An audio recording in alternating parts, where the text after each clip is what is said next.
Goddamn.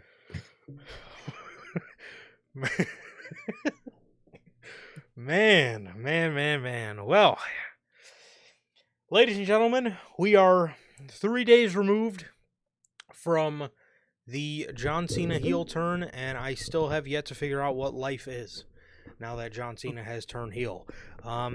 Everything has changed in life in the past 72 hours. Actually, no, not the 2 days. Well, Yes, you, 2 days. 2 days till John Cena turned heel.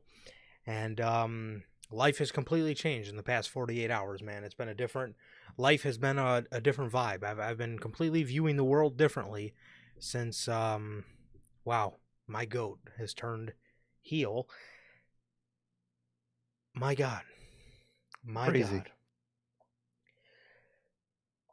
Well, ladies and gentlemen, welcome back to another edition of Unscripted. Welcome back to episode 237, I want to say, of NHP Unscripted. Thank you guys for joining us here today on your Monday night, talking some wrestling with us, man. And if this is your first time watching, guys, do not know how the show works. Every Monday, we are on here after Monday Night Raw with NHP Unscripted. Every Friday, we are on here with the news, and every pay-per-view for AEW and PLE for WWE, we are live directly after the show goes off the air with the official post-show review. Now, if you guys did miss all the shows from this past weekend, the game plan has completely changed. We talked about that. We talked about a bunch of other WWE news stories and Elimination Chamber predictions, as well as John Cena sells his soul and turns heel. The Elimination Chamber review. Both of those are available for you guys on all platforms. That is Spotify, Apple Podcasts, and if you want to see it first, like I said, join us on YouTube directly after the pay-per-views go off the air, Friday at 4 p.m. Central, and Monday after Monday Night Raw for Unscripted. So, like I said, the whole weekend of shows is up on all platforms for you guys. It was a huge weekend for us. Thank you guys so very much for that. We always enjoy doing the post shows, and God, what a post show that was. Man.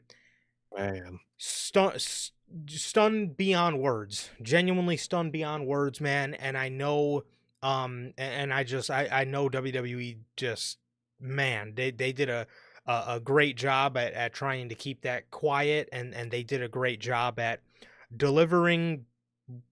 Michael Cole said it tonight, man, but was this the most pivotal moment in WWE history? Holy shit, man. Probably. Yes, probably. And only time will tell. I know a lot of old heads will say the Hogan heel turn, and that's a great moment, and that's what this John Cena heel turn will always be compared to. Obviously, we all know how much the Hogan heel turn did for the business, and man, I mean, what a just pivotal moment that was, coming from, you know, the Hulk Hogan character, and John Cena is just that, man.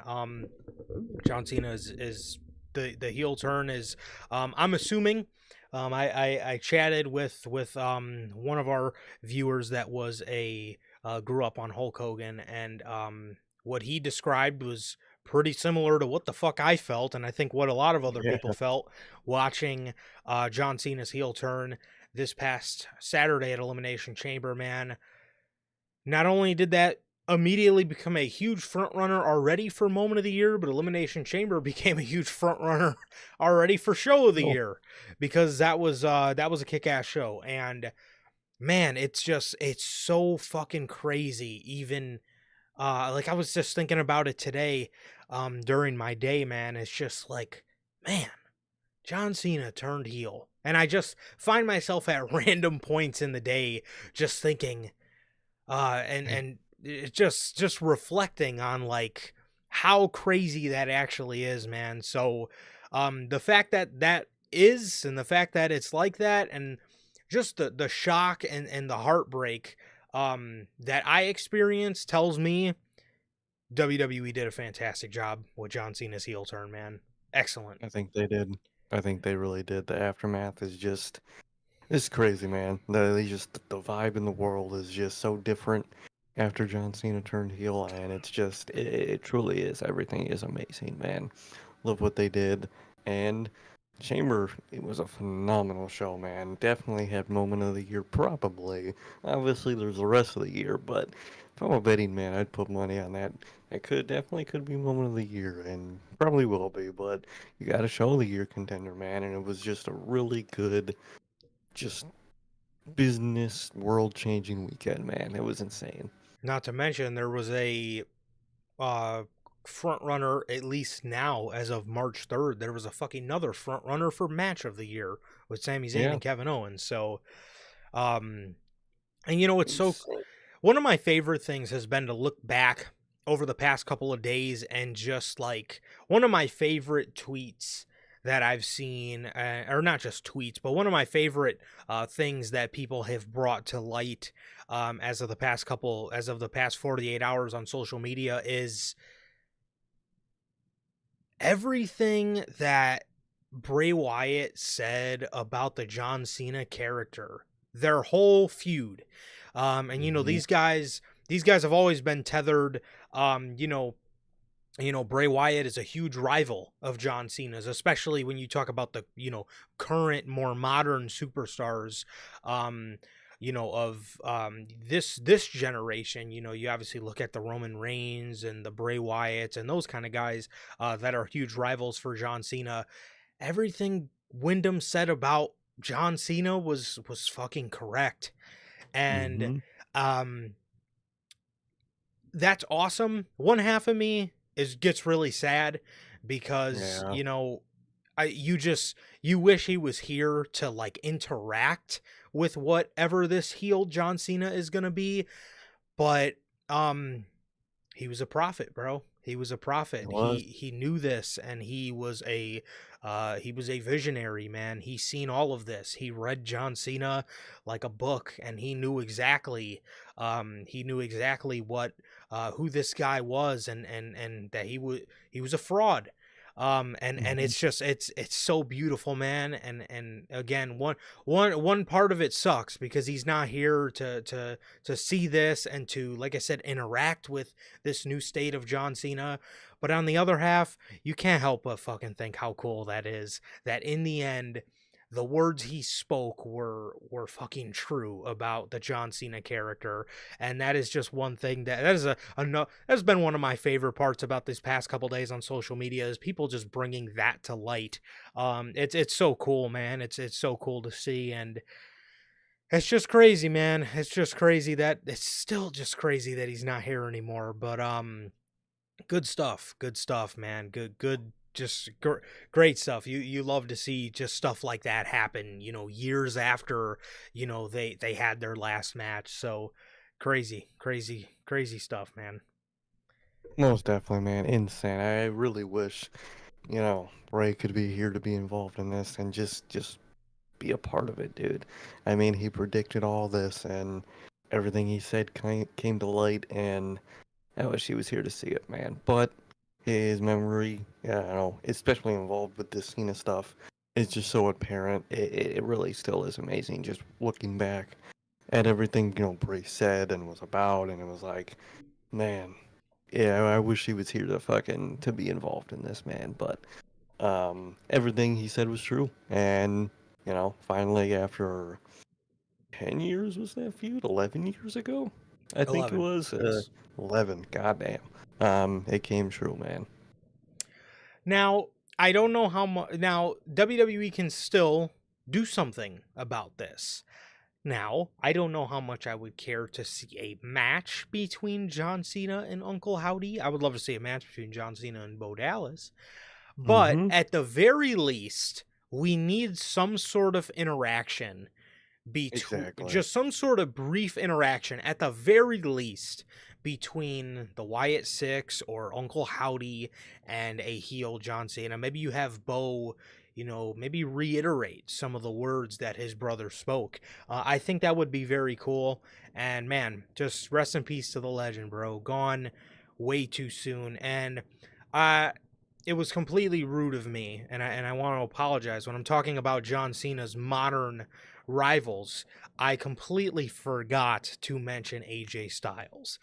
So Oh let's yeah. let's throw him in there as well with the Wyatts and the Romans and whatnot, bro. But regardless, regardless, man. Also, if you guys haven't got a chance to pick up some of the official NHP merchandise, you guys can find this live on the merch shop. That is bonfire.com. Link is at the top of the description of this very video. And you can pick it up today. The redesign, rejuvenated, remastered.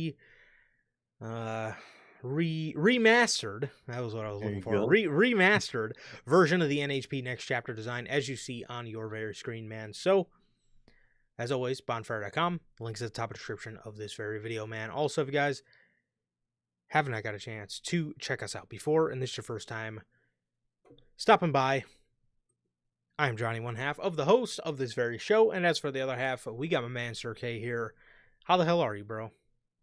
I'm doing good, man. Doing good. Just been chilling out, man. It was a good weekend, coming off a good, insane legendary weekend, and it's back to reality, man. At least we got Raw tonight. We had Raw tonight, which was really nice, but overall, back to reality, and man, the world just isn't the same after Saturday night. But I'm doing good. I'm so excited for Sunday, man. I mean, yay. So we got, Sunday Revolution, so we got that. But I'm doing good, like Durante always asks, how's life? How's the family? Life's good, family's good. How is everybody doing in the live chat? How's everyone doing watching the replay? What about you, bro? How are you doing today? I am doing pretty good. I am doing pretty good. Yeah, just man, just getting Going back to excited. life. Getting excited Mhm. for this whole WrestleMania season. Obviously, Triple H, I thought delivered a banger Raw tonight. I I think thought, he did. yeah, I thought he delivered a banger Raw, man. I don't know how you guys are feeling about it, but obviously we're going to talk about that in a little bit. But yeah, I thought he delivered a really good show, man, and I really liked what he did tonight. Regarding WrestleMania, the build to WrestleMania, the build to not only WrestleMania but this MSG show next week. Next week is probably going to be your last 10 o'clock unscripted, at least for the next 3 weeks, because after the 10th, the Mm-hmm. 17th, 24th, and 31st, I believe, are all going to be international Monday Night Raws, which, to our knowledge, they should have special start times, and we will be live directly after whatever said start times are. So, if the show ends at 2 o'clock, Monday Night Raw, or if Monday Night Raw ends at 2 o'clock, we will be We'll be live live. probably around 2:15, 2:30-ish Central Time. So we will let you guys know once we get official timestamps on when these shows air. So, yeah, man. But, as Durante always asks, I'm good. Family's good. What about you, Durante? Logan, Bell, anybody here now, or my guys, part of the Replay Mafia, JT and JB.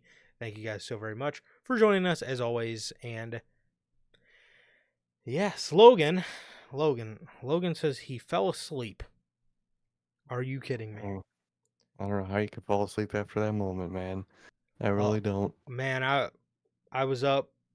I was up for a minute, just thinking about. God, it was kind of hard to sleep, bro. It was kind of hard to sleep. I know. One of my buddies sent me. One of my buddies sent me the same sort of text, bro. He was tossing and turning all night. He had a It hard was. time sleeping. I And told man, him. just what a how crazy is that, man? And me and Sir K were talking about this in private last night, man. But one of the things that really piques my interest, and obviously I'm sure we'll never know the answer, unless somebody stays into contact with the man and still talks to him or whatever, which I'm sure a lot of the guys do, and got the chance to ask him.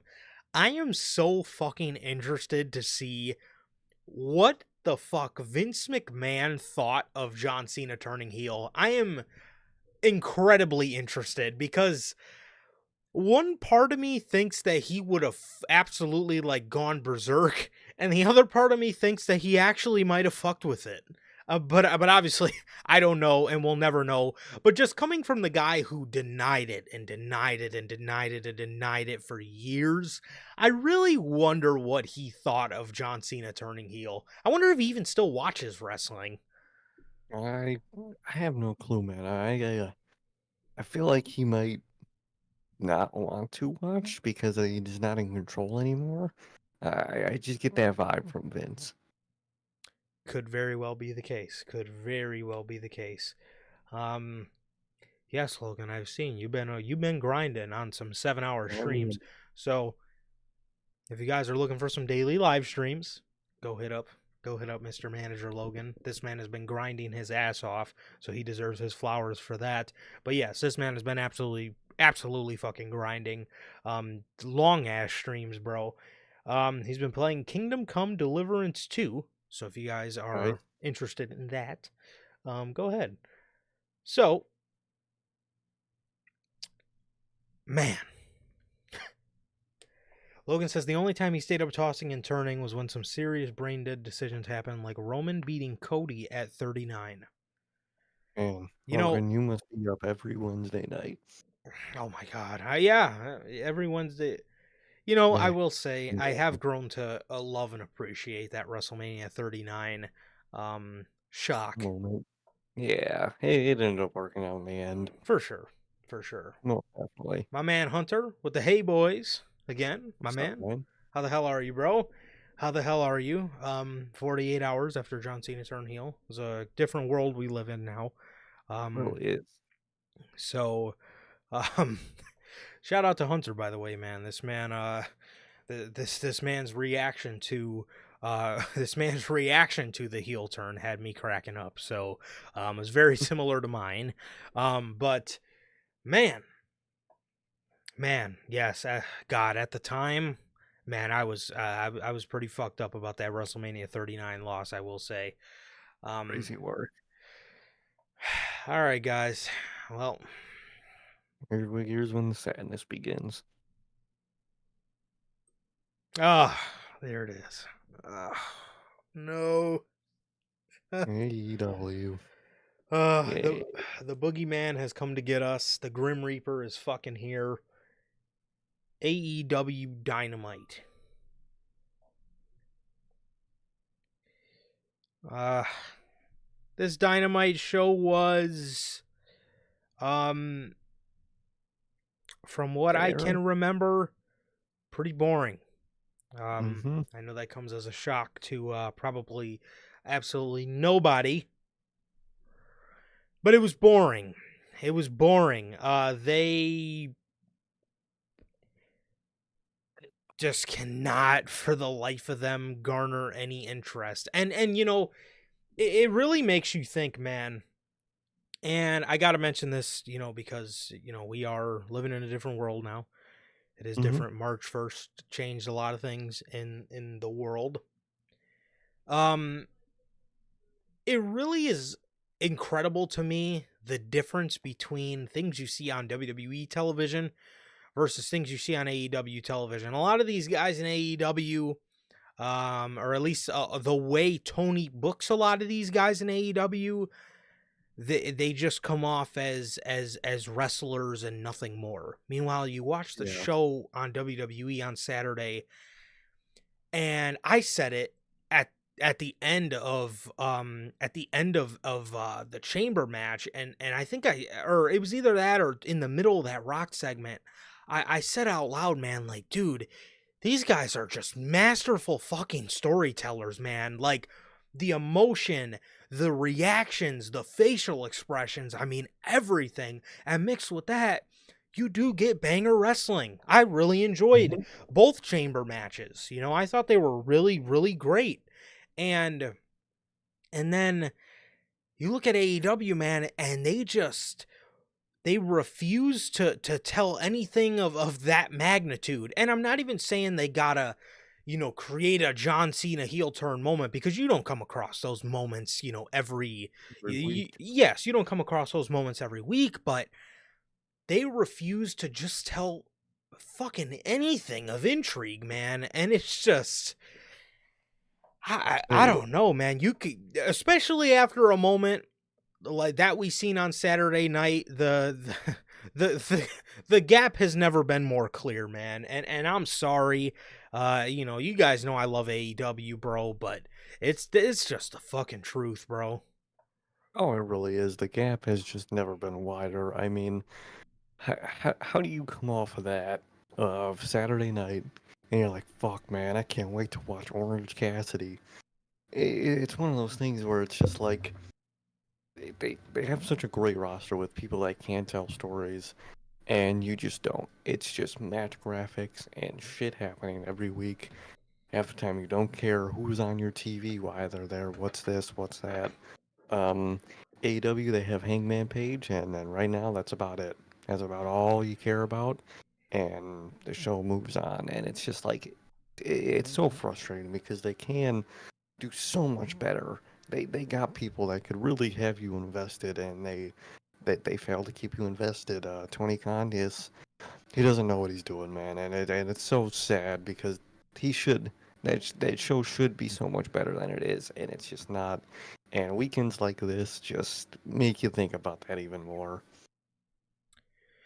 Yes, they absolutely do. MJF opens the show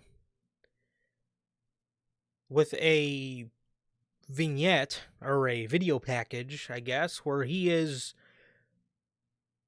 on a tattoo removal table and he is laser removing his AEW Bet on Yourself tattoo. He says the letters AEW or FAN no longer matter to him. The only three letters that matter to him are MJF. Oh, I'm going to go out on a limb and say that tattoo was never real to begin with, and he did it to, I guess, solidify him as a babyface, which that doesn't even make any sense because when he came back, the crowd erupted anyways. I was gonna. You don't have to get a fucking fake tattoo to show that the crowd loves you. I don't understand that. Uh,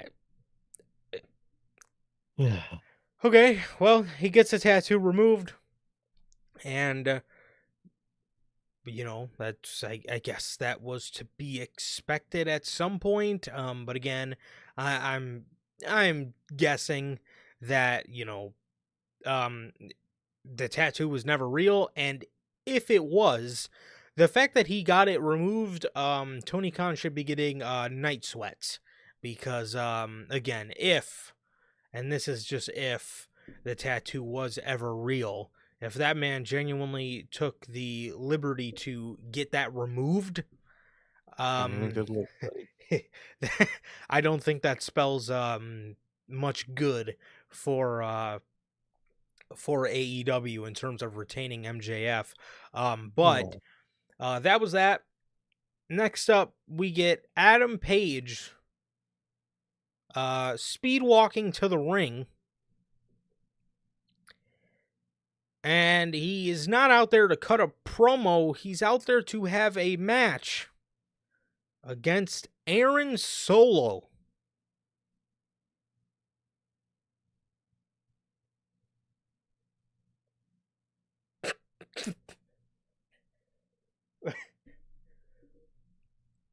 uh, Tony Khan, he loves his squash matches for people that make no sense to have squash matches.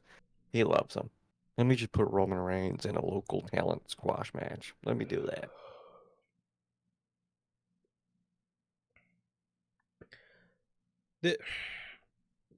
this would be like having Cody Rhodes, or like you said, Roman Reigns, coming out here on Friday Night SmackDown or Monday Night Raw to battle a local enhancement talent. What the fuck are you doing? What? Hangman hits him with a buckshot and wins. No way. And then he proceeds to cut a promo. Why didn't Why he didn't just come out to... Dude, why did he like, not just come out to have a fucking why was the squash match necessary for him to come out here to do this promo? Like, why do you have to have an official squash match and then promo? You could do just promo, or if you want to get creative for some fucking reason, maybe you could have him out there for a different squash match, and then Hangman comes out, fucking just hits him with a buckshot, cuts his promo. If you really want to get a buckshot in there before the promo, for some reason, but you just had to have an official fucking match that was just a squash match before a promo. Why not just a promo? People can just go out there and talk. You know that, right?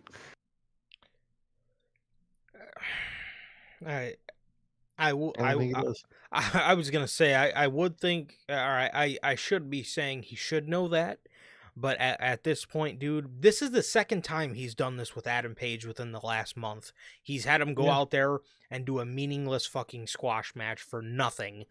Uh, what are we doing, man? I mean, are you seriously that creatively bankrupt to the point where it doesn't even register in your brain that somebody can go out there just to cut a promo? He has to do. Like, What the fuck was the point in having Hangman jump around and have a match? I just don't understand. Like, dude, he's Hangman. I know he beat some enhancement talent. He's an established main event main character. He is your main character. Yeah, again, would you ever, and I mean ever, send Roman Reigns out there for a fucking squash match that is beneath him? And that's beneath Hangman. That's beneath Yes. most of your roster. And you're fucking doing this shit, dude. It makes no sense. He grabs a mic, and before he can say anything, MJF comes out there and he's wiping his hands. He's wiping blood off of his hands, which his hands didn't really look that bloody. But It was just a bloody ass towel yeah, that he's he's rubbing just on his hands. literally, bro. But the AEW, they don't want to pay attention to detail. Okay. He comes out, and MJF, that is, comes out wiping his hands, and he says he's worried about Hangman's friend Christopher Daniels. He says, we will see which one of us is real. So he drops the mic. He runs away, or he walks away, whatever. The Adam Page grabs a chair and he's running throughout the backstage area to find MJF. He's running throughout the backstage area to find MJF, and he ends up in turn finding Christopher Daniels, who is he's punching himself in the fucking head because he's trying to get himself to bleed more. And here he is, he's bleeding, and as soon as he sees the camera come up, he... Dude, horrible build. From what I remember, I think the pacing was different from the segment. When I remember, I think MJF had, the Tron cut to Yes, it did. Christopher That's my Daniels bad. first. And then, where the second the camera cuts to Christopher Daniels, you just see you see him blade first, dude. First second of the segment, you see fucking Christopher Daniels blade, to get more blood. Even though when it cut to him, he was already covered in blood. So why would you need the blade for more? And why would you not just pre-record that part of the segment? But they don't do production meetings, so I digress. So that's when he grabs the chair and starts chasing wherever MJF ran off to. And he finds, CD on the ground, bloody, and literally, like 10 feet away, there's Medical, just standing there, just staring at CD. And then it takes Hangman to say, hey, come over here and help him, to be like, oh shit, okay. And they go over there and help him. So Medical was staring at CD the whole time, not only how he made himself bleed, but again, I digress at that point. But in kayfabe wise, they were still just standing there watching the the on-screen general manager bleed from his forehead, and it took a another wrestler to tell them to come over there and give him medical attention. Dude, well, a production meeting will save your guys' life. We do them, and I think our production's very good. You know, sometimes we're limited by our technology, but overall, between me and Johnny, I think our production quality is very well between each other. Like, I don't know how we have better fucking production quality than $1 billion company, but we fucking do. It's because we take the couple minutes to flesh out things, let each other know what the fuck is going on. Dude, Simple as that. I know in that truck, I know you can see all of the angles. I know you can. I've seen what a production truck looks like before. You Yeah. can see all the angles, even when the audience can't, and you switch to them accordingly on which one looks the best or which one looks best to what you want presented. I know damn well you've seen Christopher Daniels sitting there hitting himself in the fucking forehead, and Michael Mansory decided to have his boys say, "Go to that camera." Boom! And now everybody can fucking see Christopher Daniels. Now everybody can see Christopher Daniels so evidently either blading or punching himself in the forehead to bleed more. Are you actually fucking kidding me? Or like, Dude, how MJ, dude, why would you switch to that camera angle and have it play on the screen if you can see what he's doing? You're like, "Oh, hey, don't switch yet. Do you see what he's doing?" What the fuck? like, homie, what are you doing? What? Mike You Mansory, man. It, horrible. it is insane that this was supposed to be the guy to replace Kevin Dunn. Because Yeah, he's horrible. Garbage at his job. every week there's an audio problem, there's a fucking there's camera problems, there's something wrong with this shit every week. Huh. Never ends with this fucking company, man. Never ends. Their production is just legendarily bad because how the fuck do you cut to someone fucking making more blood out of that, whether it's blading or punching, what you cut straight to them to that when you know what you were cutting to. That's wild work, dude. This is shit we used to see all the time back in Vince WWE. Remember when Edge returned at the Royal Rumble and they decided to cut to a crowd shot as soon as he jumped in the ring and delivered the first spear to, I think it was Carl Anderson? Second one being Dolph Ziggler, but that was the first one we seen on camera because they decided to cut to the fucking crowd. We literally never got his first fear back on camera because they just cut to a fucking crowd shot for no reason. Think about AJ Styles' WWE debut. They're filming Roman Reigns' reaction as if he's some reaction YouTuber.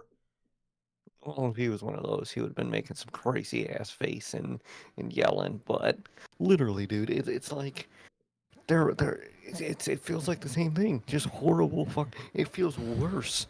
Like, dude, this is next levels of ass in terms of production, dude. Every week, like you said, audio fuck up, some type of camera fuck up, some type of sloppy segment where, yeah, fucking someone coming out with a chair and someone no selling them.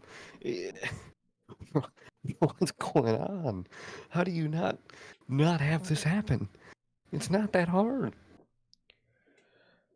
I don't know, dude. I don't know, but I know that Tony went out and paid a bunch of money to get Mike Mansory aboard, and I don't know what the fuck he's got going on Look, whatsoever. Um, so they go over to Christopher Daniels, and he's all bloodied. And Adam Page walks up to Christopher Daniels as the medical people are standing right across from him, And Hangman yells at them to help him. What are you doing? I mean, look, we all knew AEW's medical was bad, but they just exposed them on live television. So I guess shout out to Hangman. So It, the AEW's medical is both shoot and kayfabe bad. That's crazy work. Are you both? That's crazy work.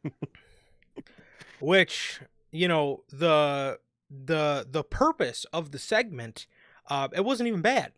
Oh yeah, the MJF. idea. It was great. The idea of the segment was one thing. Adam Page, is out in the ring. MJF attacks Christopher Daniels. Hangman finds him bloodied.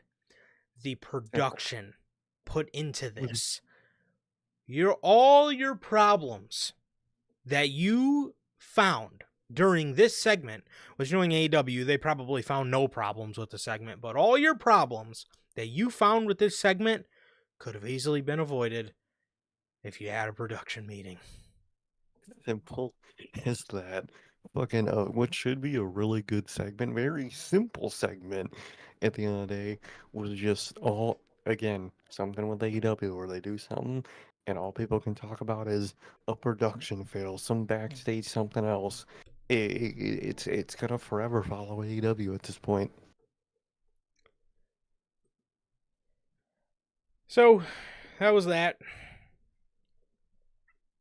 Um, Will Ospreay defeated the Bad Apple, Brian Keith, in a match where Don Callis put a bounty on Will Ospreay, and the bounty hunter accepted. Wow, how compelling! Can you put a bounty on Tony Khan? Can you? Ospreay defeated him with a hidden blade. Kyle Fletcher was up in the skybox and he was flexing at Will Ospreay. And then Will got in the crowd, ran towards Kyle. Kyle charged out of the skybox, and these two started brawling into the crowd. This was decent. Their steel cage match is now confirmed, so that was that. Yeah, it's gonna be a good match. I mean, it's those two. They know how to wrestle each other. It's just Don Callis family, and all this, and uh, you know, are, did they already give up on the Omega and Will Ospreay tag team aspect of this whole story because they really haven't been around each other. And I know they're taking a little break to go after their separate foes, but. Knowing Tony Khan, I really wouldn't be shocked if they never bring, the tag team element back to their stories. Either that or they're gonna bring it up in like a year and a half when Tony Khan finds it reasonable for these two to tag together again. That's true. I wouldn't be shocked. Yeah, he moves at the beat of his own drum, so I'm sure whenever Tony True. thinks it's good enough to come back and it makes sense enough for him to bring it back, then I'm sure it'll be back. But Good God. yeah, but yeah, that, man. So yeah, these guys, um, I'm interested to see how. Yeah, same as you. I'm interested to see how or if they even bring this tag team back, or if they were just, used to, boost tickets for Grand Slam Australia, or defy the odds of a 16 by 16 ring.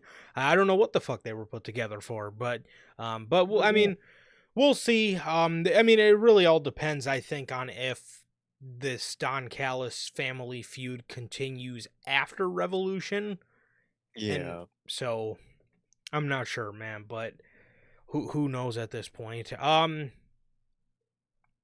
Outrunners face the Murder Machines, Lance Archer and Brian Cage. The Murder Machines are absolutely squashing the Outrunners, and Lance Loser is about to put away Turbo Floyd, I believe it was.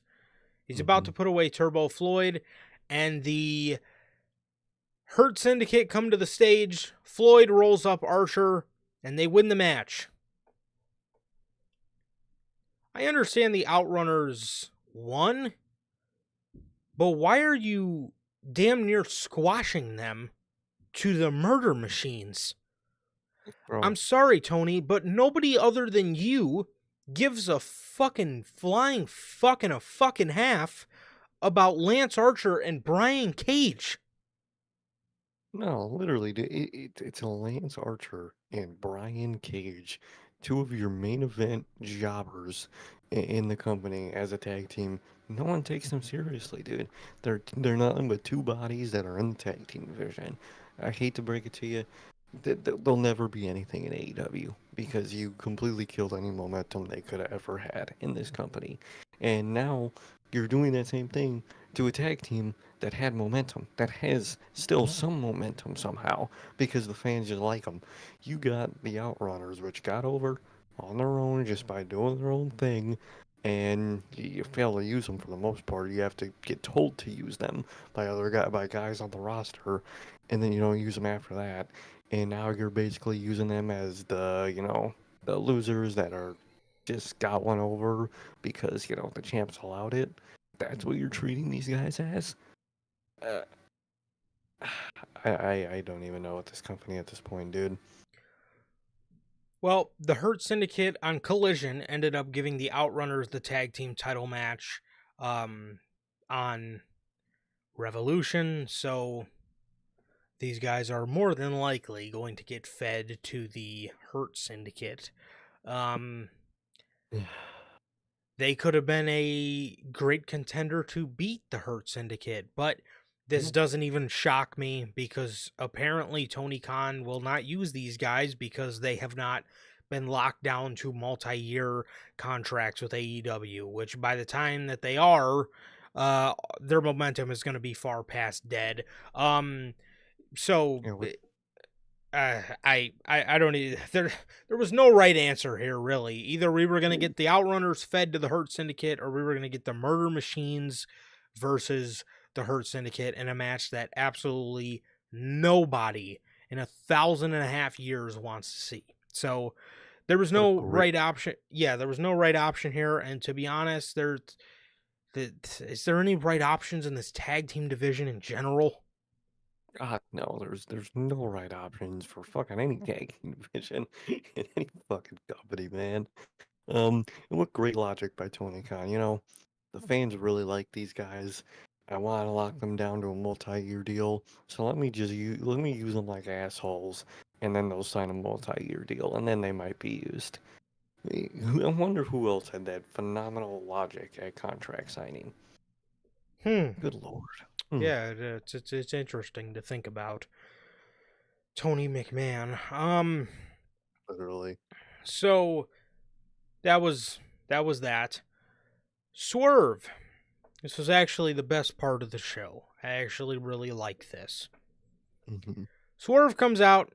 He talks about becoming the AEW champion, and he talks about making black history in doing so.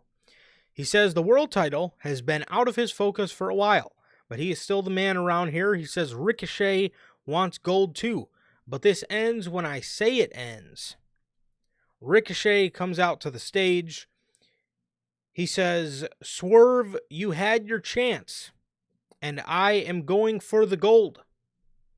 He says Swerve will never be world champion again. He then rags on the city that they were in, which I believe was San Jose. He says he is never facing Swerve again. And the next time he sees Swerve, he will have gold around his waist. And he is not talking about his Louis Vuitton. He does his laugh and moves his hat around to reveal a Philadelphia Eagles championship hat. They're Oh. in they're in San Jose. Maybe Logan could fill me in here, but it is are those two teams a rival or something? Because I don't remember. I used to watch football maybe when the Seahawks were good, probably like 10 years ago at this point.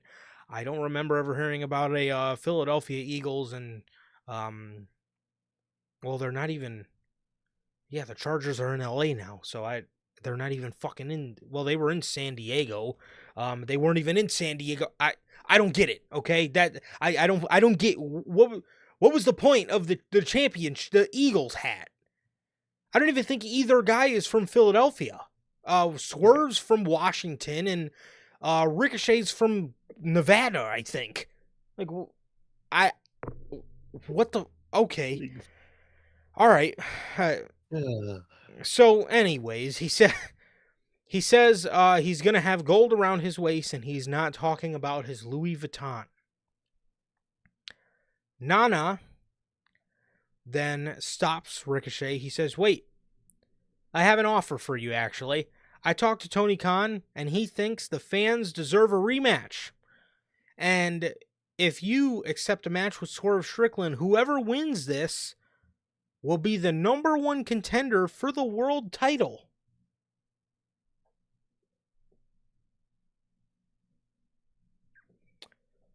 Uh, You. Either we're getting Ricochet versus Copeland, or we're getting Swerve versus Moxley, or maybe Swerve versus Christian. Oh, I can maybe see Swerve versus Christian. They did that last Swerve year at was Double or Nothing, but okay. okay. Um, literally. Or Swerve versus Cope sounds fucking horrendous and fucking. I don't want to have to watch one of my AEW favorites get beat by fucking Mr. Old Man Can't Lose. Um, I don't know. I get for the title shot, but like, there's so many people that already have a title shot. You would think you wouldn't have another open spot for a title shot when like five already people already have title shots. But I digress. But other than that, I really liked this segment. I really liked Nana's involvement in all this as of recently, and I really like what they've been doing. Swerve, Nana, and even Ricochet. Ricochet's still kind of annoying at times with his laugh thing and whatever. But overall, the Swerve and Nana side has been really good to this, and Ricochet's been solid. So I can't complain too much. And no, another point in AEW's fucking cycle this year, a lot like last year, where whether they're feuding together or in completely separate feuds, Swerve and Hangman are the best part about the fucking show. So Swerve did great, Nana did really great. I love his involvement in this, and Ricochet did good, even though, like you said, the whole Eagles hat stuff and the twisting around and oh hey, nah, I don't understand, but overall I did enjoy it, and this was definitely the best part about Dynamite.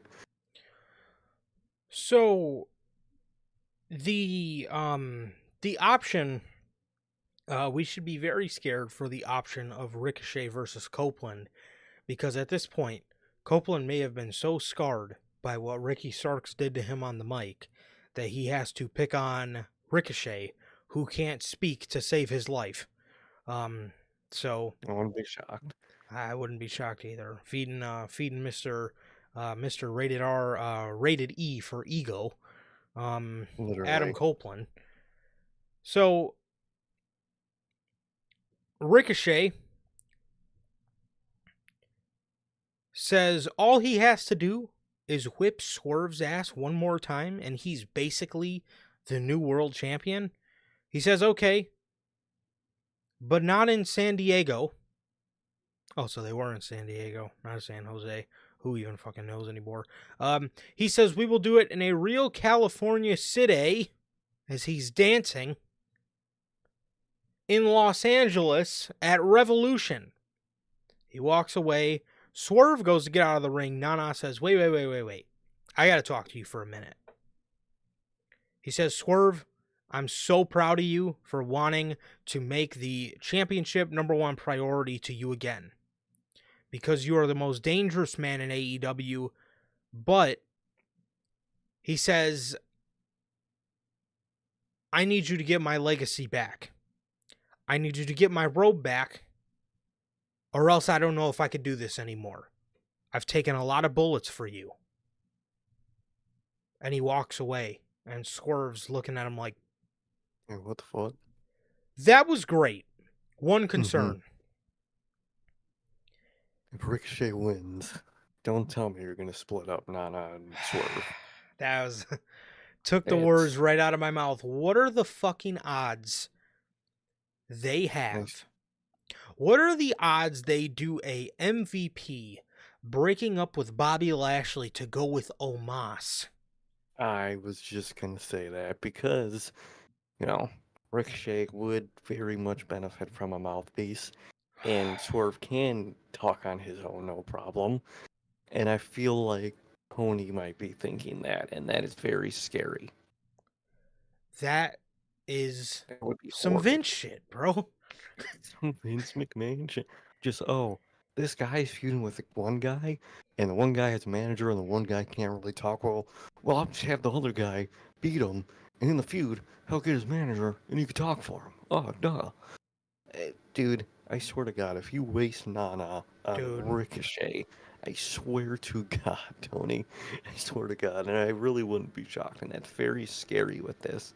you can Um, get you can get Ricochet any manager you want to. What about Stokely Where the fuck has Stokely Hathaway been? He would be a Stokely, great mouthpiece for Ricochet. He he would. would, even with Stokely's personality, I feel like it would actually fit Ricochet really good, and they could really bounce off each other and I just be was little yes. assholes. I was just gonna say that. They could, they would be Because great at. Stokely Hathaway was great with Chris Statlander, and then you split that up for literally no reason, and that was a really good pairing. I actually like those two together. They split it up. Why don't you put him with Ricochet? But I'm saying to you right now, man, all this segment made me think was, hold on, do not fucking tell me they are even thinking of stepping in the direction of taking Swerve away from Nana and putting Nana with Ricochet. That sounds Oh. horrid, dude. That sounds horrid, man. Please do not do that. But I really wouldn't be shocked because that's just classic Tony Khan isms, man. Yes, it is. Yes, it is. So that is incredibly scary. Um, Next up, you were just talking about best parts of the show. You said Swerve and Hangman. Hmm. Where the hell? I know exactly where they are. Where the hell is the Hurt Syndicate? Oh, They're on they're on Collision. the. Hmm. Why are you derailing their momentum? What are we You, doing? oh man, these guys are really hot. Let me put them on the show that nobody fucking watches. Even though I've tried multiple times to get people to watch the show and nothing works. Let me just send these guys a momentum over there anyway. I'm sure finally people will watch Collision. Like, eh, say it every week, dude. No one's gonna watch Collision, dude. No one's watching that show. I'm sorry. You got your fucking hardcore 100,000 fans that watch Collision, and that's it, dude. And you're not getting any more viewers with that show, dude. So put the important people that people want to see on the show that people actually watch. For the love of God.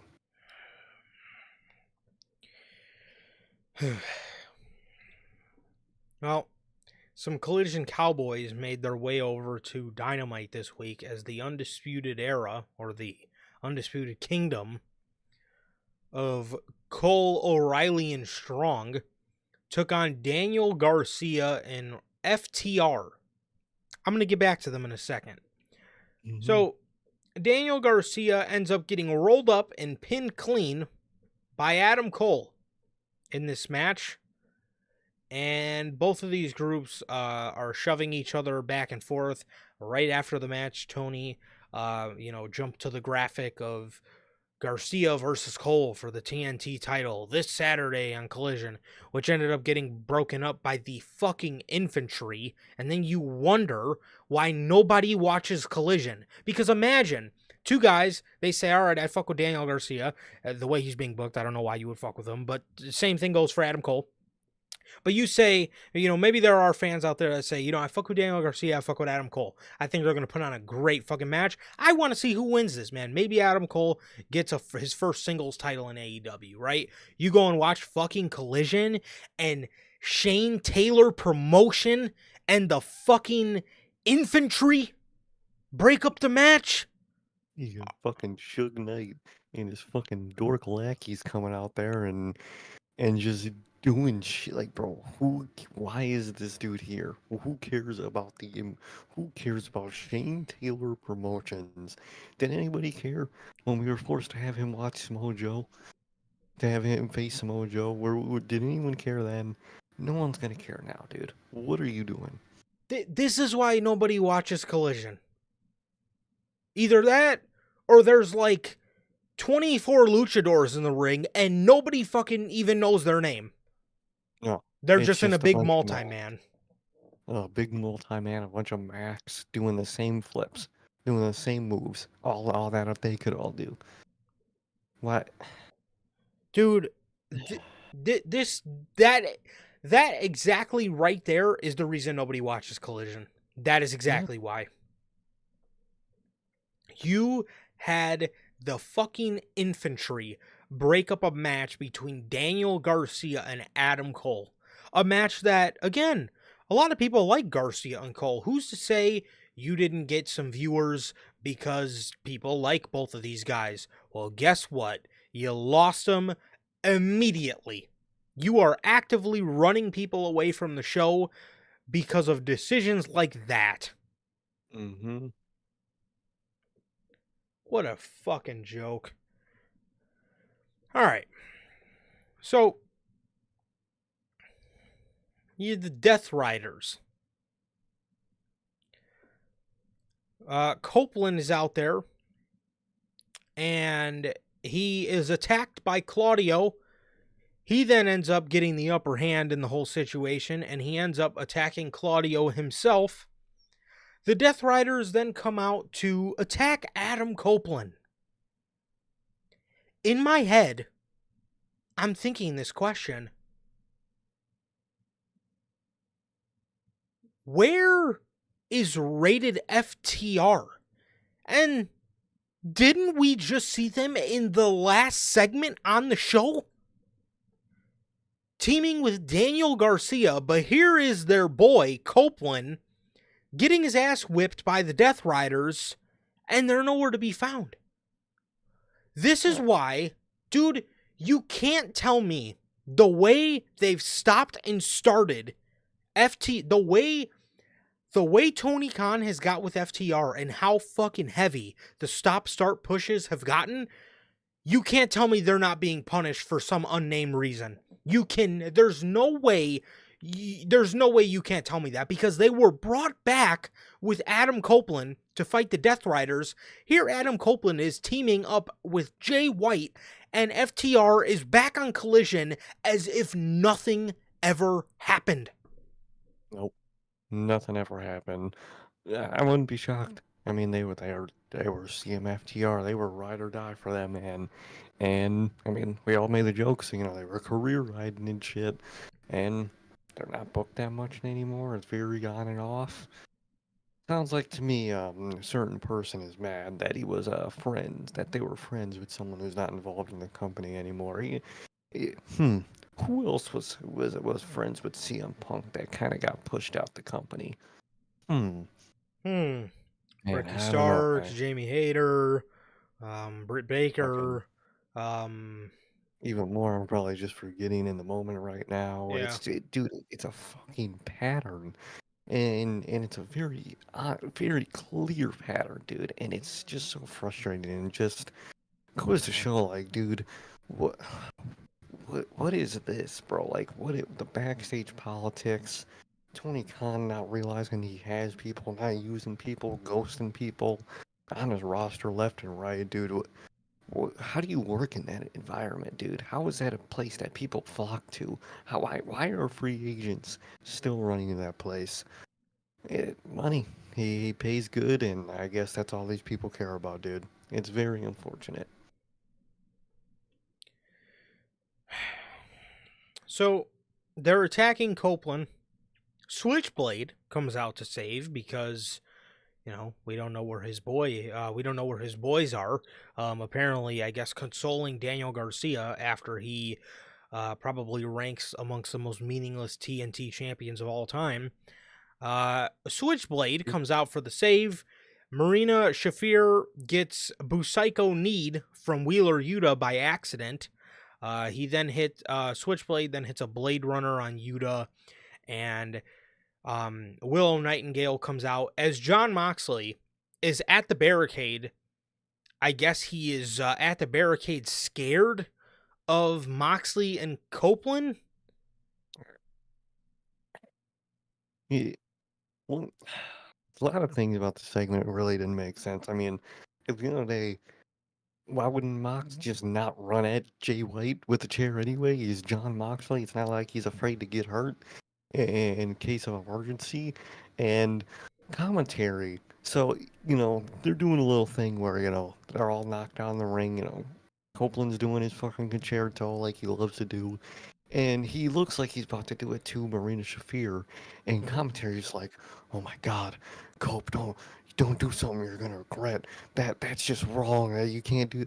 And then Willow comes out, grabs the chair, concertos her, and commentary's marking out at that. Where's the logic here? Is the concerto to someone bad, or is it good? Because like, how are you gonna fucking basically beg Cope not to hit a concerto? Someone else comes out, does it without hesitation, and you're marking out for it. What? Where's the logic in that? The Like, the the dude, logic in that is you need to get Tony fucking goofball Schiavone off of commentary.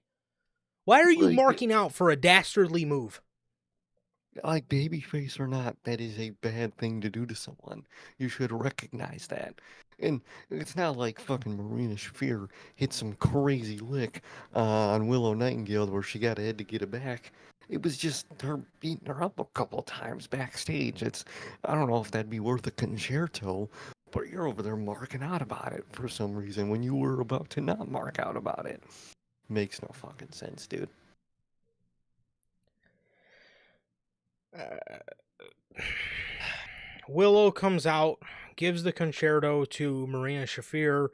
Claudio gets a concerto, and Moxley is still standing at the barricade, just livid, as if he is not the fucking King Kong of AEW, and Switchblade, I guess, is too scary for him. And what did he tell Yuta on Collision? He said, I need you to take out Copeland because he's too much of a threat. He can't. It was some He along. He can't get a can't get fair a clean shot. shot. Yeah. Yeah, he Are you can't get a fair. He's too much of a threat. are you Are you kidding? are you actually fucking kidding me? Like, I This dude is super Cena, you bro. you can't tell me the way we're seeing John Moxley being booked. You can't tell me this is his storyline. It might have been in the beginning of it. You can't tell me he still has control over what he's doing. There's just I No, refuse to believe it because he has done masterful work in his beginning years in AEW. There is no fucking way that man it's, is behind this shit. There's no way. no, it's not. I'm sure he wants to be. I'm sure random elements he's allowed to be behind. Yeah. But for the most part, Tony Khan steps in and goes, you know what? We're doing this. The crowd's gonna love it. Cope is gonna do this, and he's gonna look great. And Cope wants to win this and look good. And Cope and dude, that's all this is fucking just a faction that did their own job perfectly and is bogged down by the people around them and the booking behind them. Now have a guy come in and basically politic his way and fucking John Cena Nexus this fucking group. This is what this is. This is John Cena to the Nexus. It is fucking Adam Copeland to the Death Riders. Just came in and no fucking problem, no difficulty, dismantled the group. Insane work. What a fucking joke. What a joke. Marina and Claudio are stretchered away. And as you can see, this week, here, 2 days away, 2 days away on Wednesday, we're getting Cope versus Yuta. And I'm sure he's going to take Yuta out to the point where it's just one-on-one. So, yes, the only chance we have of Copeland not winning the title is if Jay White turns on Adam Copeland. It's the only way. Please.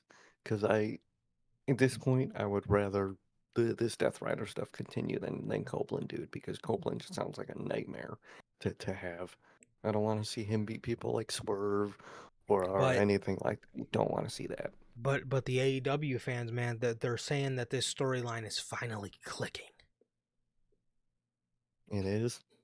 With who? Yeah. With Cope. Cope and Mox. They're on the marquee, bro. On the marquee. They're on something that doesn't exist anymore, i.e. good AEW television. Because holy fuck, what is this, dude? It's literally John Cena dismantling the Nexus. And how are hardcore AEW fans not pissed at this Copeland? I don't get it. They love him. They fucking love him because he loves it. That's all you need to get over by AEW fans is love AEW. That's all you have to do. Literally the simplest fucking brains in the world. Lobotomites are these fucking AEW fans. Fucking lobotomites, dude. Insane. Harley Cameron and Deonna Purrazzo have a one-on-one match on Dynamite.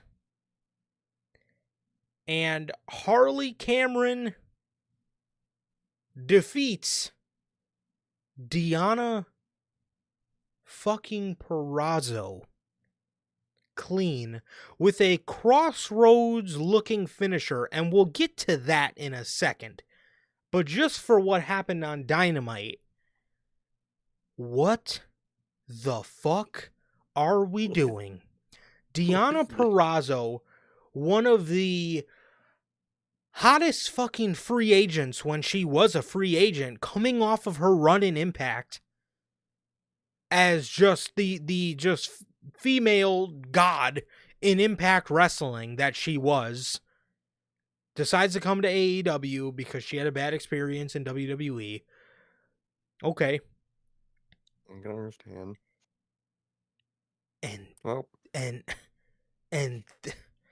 And we're having her lose to Harley Cameron, who looks like a fucking 5-year-old trying to wrestle their parent.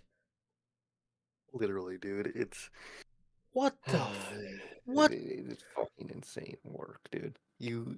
Clean as a whistle. Clean as fucking whistle. You had a bad experience in WWE. I understand that. Well, now I understand you're probably having a bad experience in AEW, so just waiting for that contract to end like everybody else, because there's no way you resign unless you only care about money and you'll be a person that signs with AEW. Which, at least from what we've heard from Purrazzo so far, is she's been one of the people backstage begging for her booking to get better. So if I'm a betting man, she's the fuck out. She's out. She'll be in NXT, Raw, SmackDown, whenever possible. Oh my god. The worst part is, dude, I think she came in last year. So that means she's at least got another 2 or 4 years left on her deal. Ooh, man. Can't. Oh, man. What a joke. Harley Cameron, which, dude, I see what a lot of you guys say about Harley. You know, she has charisma. But and look, I'm not even saying she has to be Will Ospreay in the ring, but at least, I mean, there's a lot Oh, of no. guys and there's a lot of guys and girls in WWE where you say, well, the wrestling's not top tier, but they're not horrible. They can hold their own if need be. She wrestles so bad. I mean, it is atrociously bad to the point It- where you having her out here beating Deonna Purrazzo is what Tony, what the fuck, man? I mean, Tony, I like, n- this is coming. The AEW audience. This is why I say these fucking fans are lobotomites, and they like people based on if they like AEW or not. This is the you have to be good at wrestling. If you aren't a god at wrestling, you suck, and you're Jey Uso who can only do super kicks. They love Harley Cameron. Everything they should not like, they love simply because she likes working for AEW, which is nice. Again, I mentioned it. I think back on the Monday we reviewed Grand Slam. It's nice watching someone that clearly wants to be there. It is nice, but holy fuck, she is bad in the ring, and it's just funny to me that AEW fans love her. Their AEW fans' only standard is good wrestling, per their say, but it's really just if you like AEW or not. It's really funny to me, dude. It's so funny.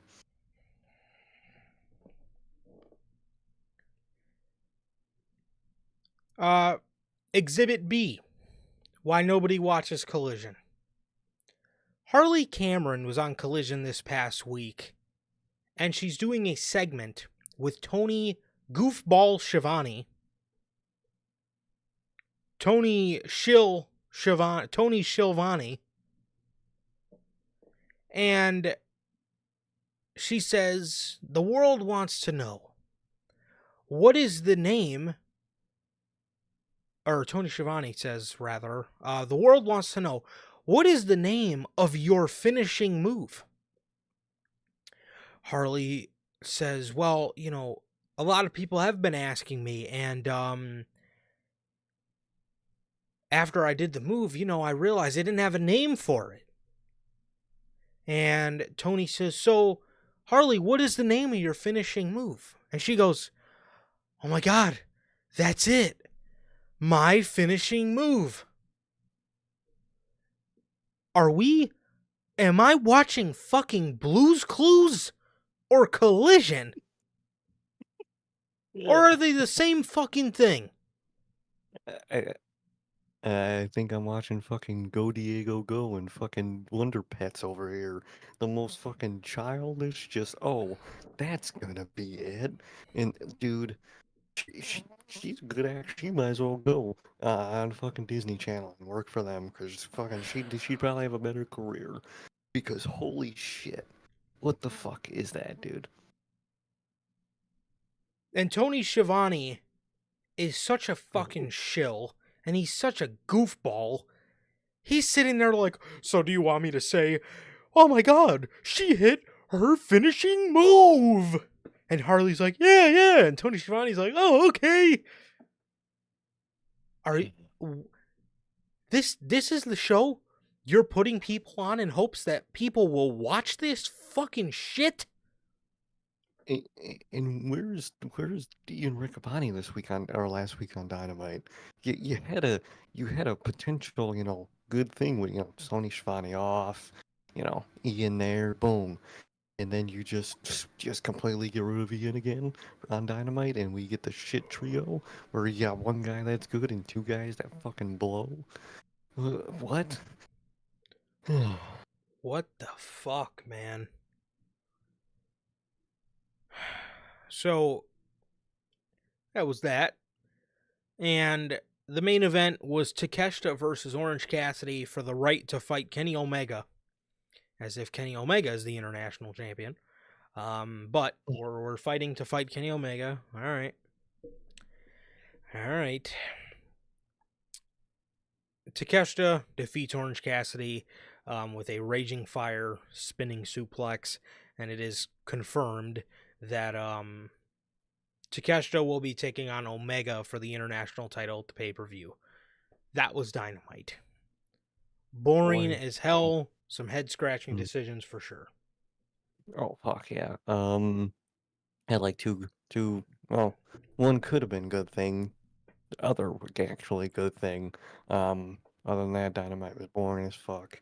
And it's always the head scratching decisions of this and that, and it was AEW Dynamite, man. There's a reason most people aren't watching AEW or even talking about AEW Dynamite at this point because how much of a show to watch.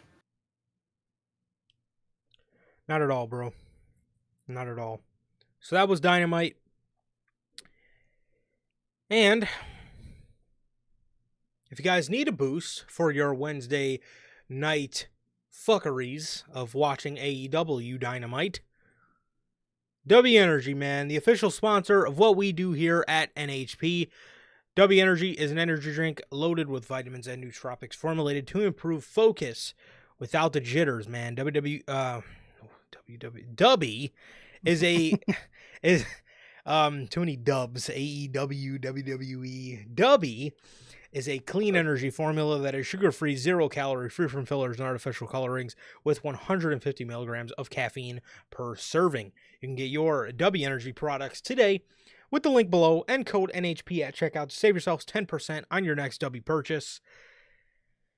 And as always, shout out W. Thank you guys very much for supporting what we do here at NHP. So as always, shout out W, man.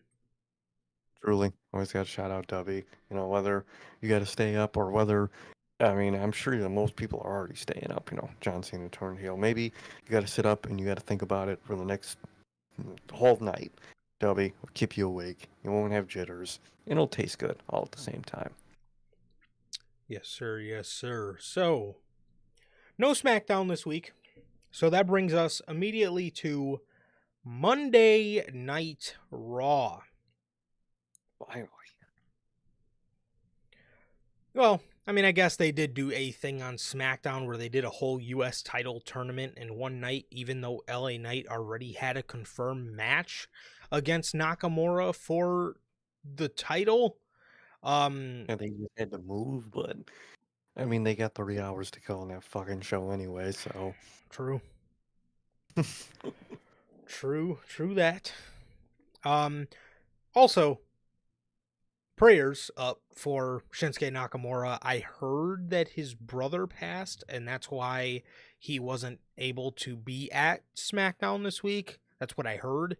So if that is true, then prayers for Nakamura, and I hope he, recovers well, heals well, and praying for him and his family. So that sucks, man.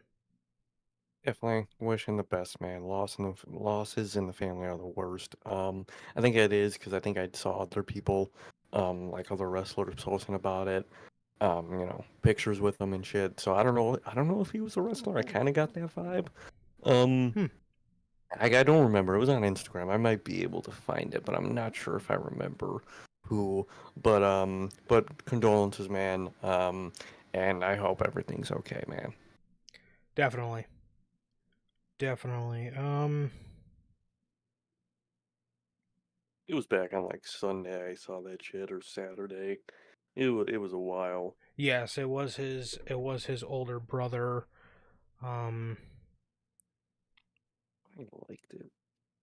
Osamu Nishimura is Mhm. Shinsuke's older brother. So yes. He was a wrestler. He was a Okay, wrestler. yeah. Damn. That sucks, man. That sucks. So prayers to Nakamura. Prayers to Nakamura, man, and I hope he passed at 53, man. That's young. That's young, bro. That Real sucks. young. That sucks, man. So I hope Shinsuke is doing all right. I hope Shinsuke and his family are doing all right, man, and that definitely sucks. So Monday Night Raw. The first Monday Night Raw on the road to WrestleMania. This was from Buffalo, New York. What do you say, man? Banger Raw tonight? I think it was. It started off hot, ended very hot. and a lot of good in between, man. It was a very, very enjoyable show tonight. I think it did a lot of good. You know, man, we came a long way. I We know. came a long way from this show being the worst, literally, dude. The worst Just weekly. 3 years ago today, I'm sure Mm, we were I'm calling sure. this show the worst weekly wrestling show on television. It's crazy that Monday nights are fun again for a wrestling fan. Crazy work. Crazy. It's so fun. Especially this episode, super Ooh. hot. Like I said, from start to finish, especially the specific start and end of the show. And it's so crazy. 3 years ago, Dynamite was killing it. Raw fucking blew, and now the tables have turned, and fucking Dynamite absolutely blows, and Raw gets you excited. You're excited every week and next week and for the weeks to come, man. And it really is awesome to see for Raw. It sucks to see for Dynamite. I wish both can be good at the same time. I wish. But I really wish, man. But unfortunately, Raw is the best one easily, man. And SmackDown ain't doing so hot either. But that's all that's all subject for a different day at this point. But probably next week we'll talk about problems of SmackDown. But Yes. as of so far, Raw was really fucking good this week. Very good. We got two of these throughout the night, so um I will hold back my speech for when we get onto the second one, but the show opened obviously with dastardly uh a very dastardly John Cena video package with some very dastardly evil eerie music in the background. Very They great. played that, but somebody in a black SUV pulls up to open the show, and op and out. It wasn't an op. Yeah. Um, out Oh, hops. well, back to AEW real quick. Speaking of ops, would you mention the commentary mistake that think it was was it Tony Schiavone or Yes, was it it was Tony Schiavone. Excalibur? Floor is yours for that one. You just reminded me of that. Was it the It was infantry? it was the infantry at the very end of the show. They fucking called Shane Taylor Promotions and the infantry the ops. Yes, Tony Schiavone at the end of the show. He goes, Daniel Garcia and Adam Cole have been laid out by the ops. Fucking show fades away. How the fuck how do you get Shane Taylor Promotions mixed up with the ops? Uh, oh, good lord. I had to get one last one. I'm glad I remembered that. Good Let's get God. back to happiness. Oh, yeah. So this is back to paradise. So CM Punk hops out of the black SUV and he makes a beeline to the ring. Literally makes a beeline to the ring. I just knew the way he was walking. I just know that is the same exact walk he made to the Young Bucks locker room at the Sears Center in August or September of 2022. I know that walk when I see it. I So know that walk. Mm-hmm. so Punk makes a beeline for the ring. He throws the table topper off of the announce table. And he says, "Let's get this started off hot. I'm going to get us kicked off. I'm going to get us kicked off Netflix. So allow me to address my enemies. So let's start. Give me a name." He's waiting for somebody to give him a name. He looks down at Pat McAfee and this fucking instigator. He goes, "The Rock." So you, you gotta love Pat. Just feeding the problems here to Punk. So Punk goes, "The Rock." Man looks right down the hard cam. He's looking right at Stu. And he says, Punk says, "Listen up, Dwayne, you bald fraud. You think because you're on the board, you're immune from criticism, but you don't know who you're dealing with. You're dealing with the best in the world. A middle-aged and crazy, walk back in these doors after 10 years and literally march through hell to receive an opportunity to main event WrestleMania. And you just decide to walk in when you feel like it and hide behind the fact you think you're a bigger star than everyone here.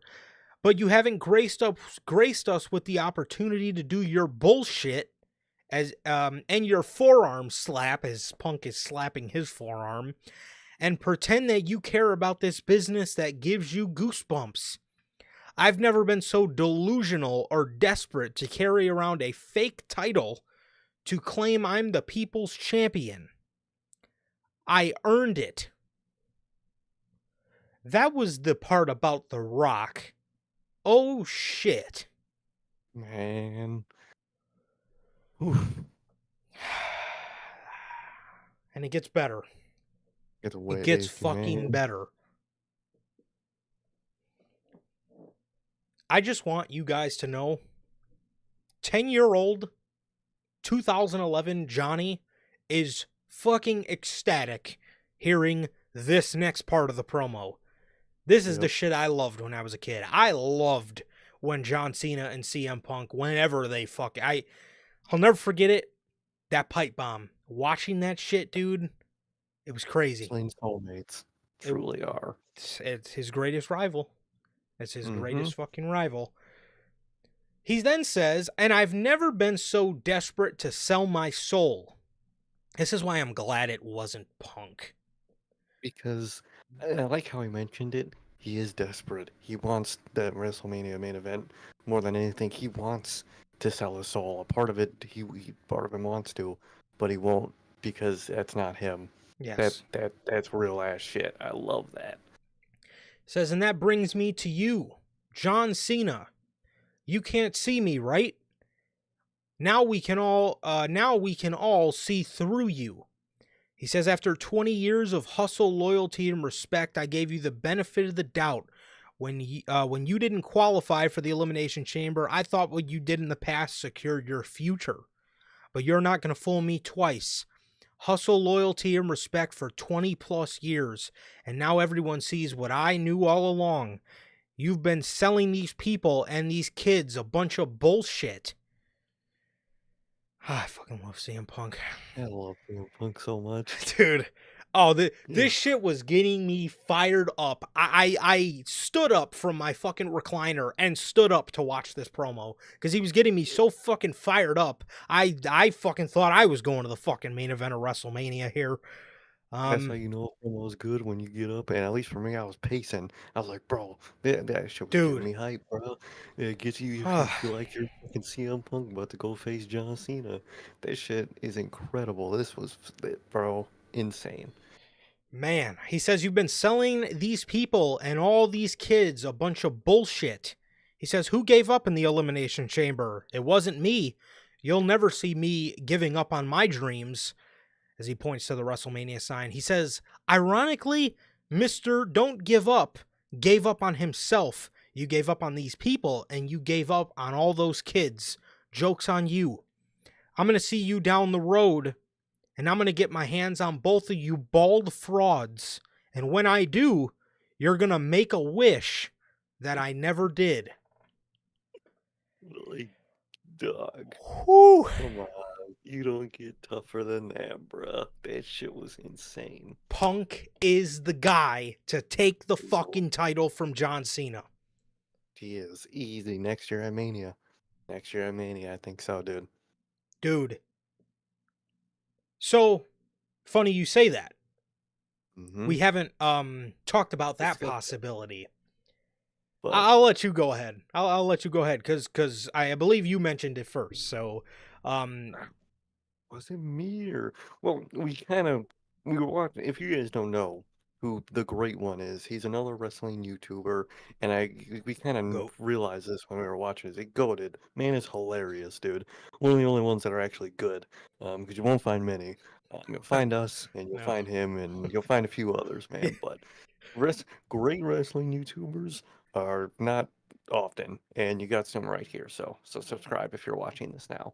But man, he mentioned that, maybe John Cena won't retire at the end of the year. Maybe, babyface John Cena was, and maybe that was his plan, but maybe heel John Cena is gonna have a different plan. Maybe someone's gonna have to force his hand. Maybe someone's gonna have to, put him down. Maybe it's gonna go past his set date of, at the end of the year, December, and maybe next year WrestleMania, someone, i.e., if it was me, and I think if it's most people, I think it's a very obvious CM Punk is gonna face him next year at WrestleMania, and CM Punk's gonna be the one to finally, maybe either completely put down John Cena, or maybe the last person that could finally give him his soul back before, John Cena ends his career.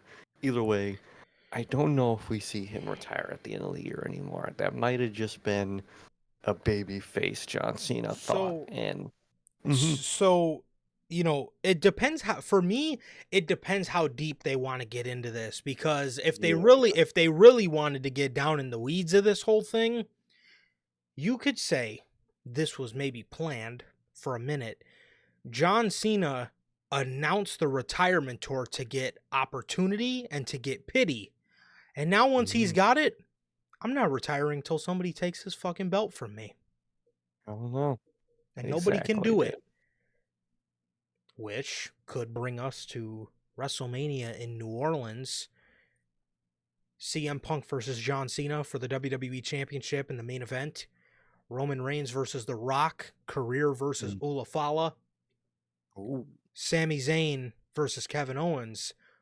Best friends fight forever for the World Heavyweight Championship. man, that's looking good. We already planned Germania, man. And I think we're Triple H. Where is our job offer at? Where is it? I'm expecting it at this point. I'm expecting it.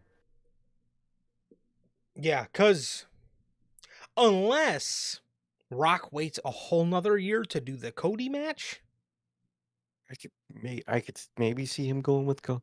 Yeah, I wouldn't be shocked if, maybe they managed to do the Roman and Rock matches here, but after, certain things that happen tonight, I think we all know that we are getting a certain triple threat at WrestleMania. So Um, the mhm, reason that I say Rock versus Roman next year is because, we talked about this a little bit. What if Roman is the guy to come to Cody's aid to help him? What if he's the mhm, guy to help Cody Rhodes, being that Cody Rhodes had his back at Bad Blood against the Bloodline? What if Roman, which obviously that would piss off Rock, which then maybe we would get that next year. But you could either do that. Now you've opened the possibility of maybe CM Punk being Cody Rhodes' actual one true friend. Maybe, yeah, because I'm seeing a lot of people throw around the idea of Punk, or not. I see a lot of people throwing around the idea of a tag team match to set up the match for night two, basically what we got last year. And if you do that, I don't know if I would do that personally. just But repeating last year. yeah, but if you do that, you do have the possibility of Punk now coming to his aid, which I would personally save to again be the guy to take down a heel John Cena. I think that would be great. You could either do Punk now, you could do Roman, which obviously, like I said, that would piss the Rock off, which then next year we could finally get the match. But whenever you do that, it's got to be career versus Ulafala. Um, and either that, or I see a lot of people throwing around the idea of Austin too. Almost, I could see Austin. Um, I could see a lot of things with this involvement for Mania, dude, and it's very intriguing. And I think you're right. I think CM Punk might be Cody's only true friend at this point, man, because one of his friends came back recently, at Chamber, but I think after Mania and after Cody loses everything, I think he's gonna lose another friend very close after Mania, and I think it'll leave just Punk left. And I like what they're building to that with. Very interesting, man. Very interesting. And two, if Cody loses another friend, who's to say Randy Orton doesn't join this whole John Cena Rock Going alliance. that whole era just coming together and be like, you know what? Well, why don't we just run this shit? We ran it before. You know what I mean? Why don't we all just get? I wouldn't be shocked. That'd be good. Hmm. Interesting. This is very, very interesting, man. This is very interesting. And then again, maybe we see, Orton try to go after Cena, it doesn't work, and then he ends up joining them to stab Cody in the back again. Yeah, This could maybe get they make really more up. Yeah, this could get Hmm. really interesting, man, but there's a lot of interesting options they could go with here for WrestleMania next year, and obviously WrestleMania this year. Again, is it going to be a 2 night system? Is Rock going to wrestle? It's all very interesting, and these next 7 weeks are going to be some of the most interesting 7 weeks that WWE is going to have to offer. And I will say, Hmm. man, this is one thing I just have absolutely adored about these Triple H Mania seasons is the unpredictability of them. So It's a ride, dude, and you want to be there. You want to be strapped in. regardless, again, I know a lot of people are saying, maybe Punk can come to Cody's aid. Um, I don't know if I do that. I think off this promo, I would probably save the interaction, um, with CM Punk for later in the year when you are ready for, Cena to start crumbling and have Punk be the guy to, ultimately put him out of his misery. But but um but yeah, man, I mean, that was this is something that absolutely needs to happen, and this is something that, again, it opens a lot of possibilities because yeah, we do know Cena might be or at least is planned to retire at the end of the year, but again, was that all a ploy? Right? Was that a ploy? Was that a guilt trip for people to feel pity and want to give him opportunity because, oh, it's your last year, oh, We'll give it to you. yeah, you're John Cena. We let your like Punk said, we let your past dictate your future. And now that he won the chamber, now I got what I wanted. So now that I got the opportunity, now I got my foot in the door, and I'll Mm, retire when somebody beats me for this. Um, exactly. unless WWE wants to tell the heel story of John Cena going heel from Chamber to like a SummerSlam, and then from SummerSlam to December, you tell the story of turning him back babyface and being regretful. You could do that. You very well could, but that depends if that December date is true or not. It all depends on how. It all depends on how all in John Cena really is with this. Because honestly, bro, Yeah.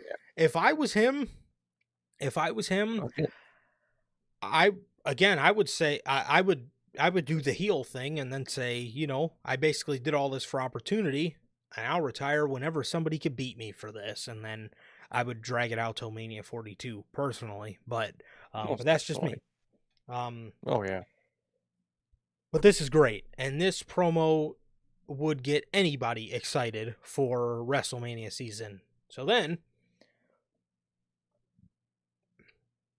he says, "Now the man of the hour. The man that currently has all of my attention, little brother Seth Rollins. Hey, Becky Lynch, you better come get your man, because if I do before you do, I'm going to put him in a wheelchair." Which Becky had quite a interesting Come back. comeback to this. She quote tweeted something on Twitter and said, "Just catching up on Raw.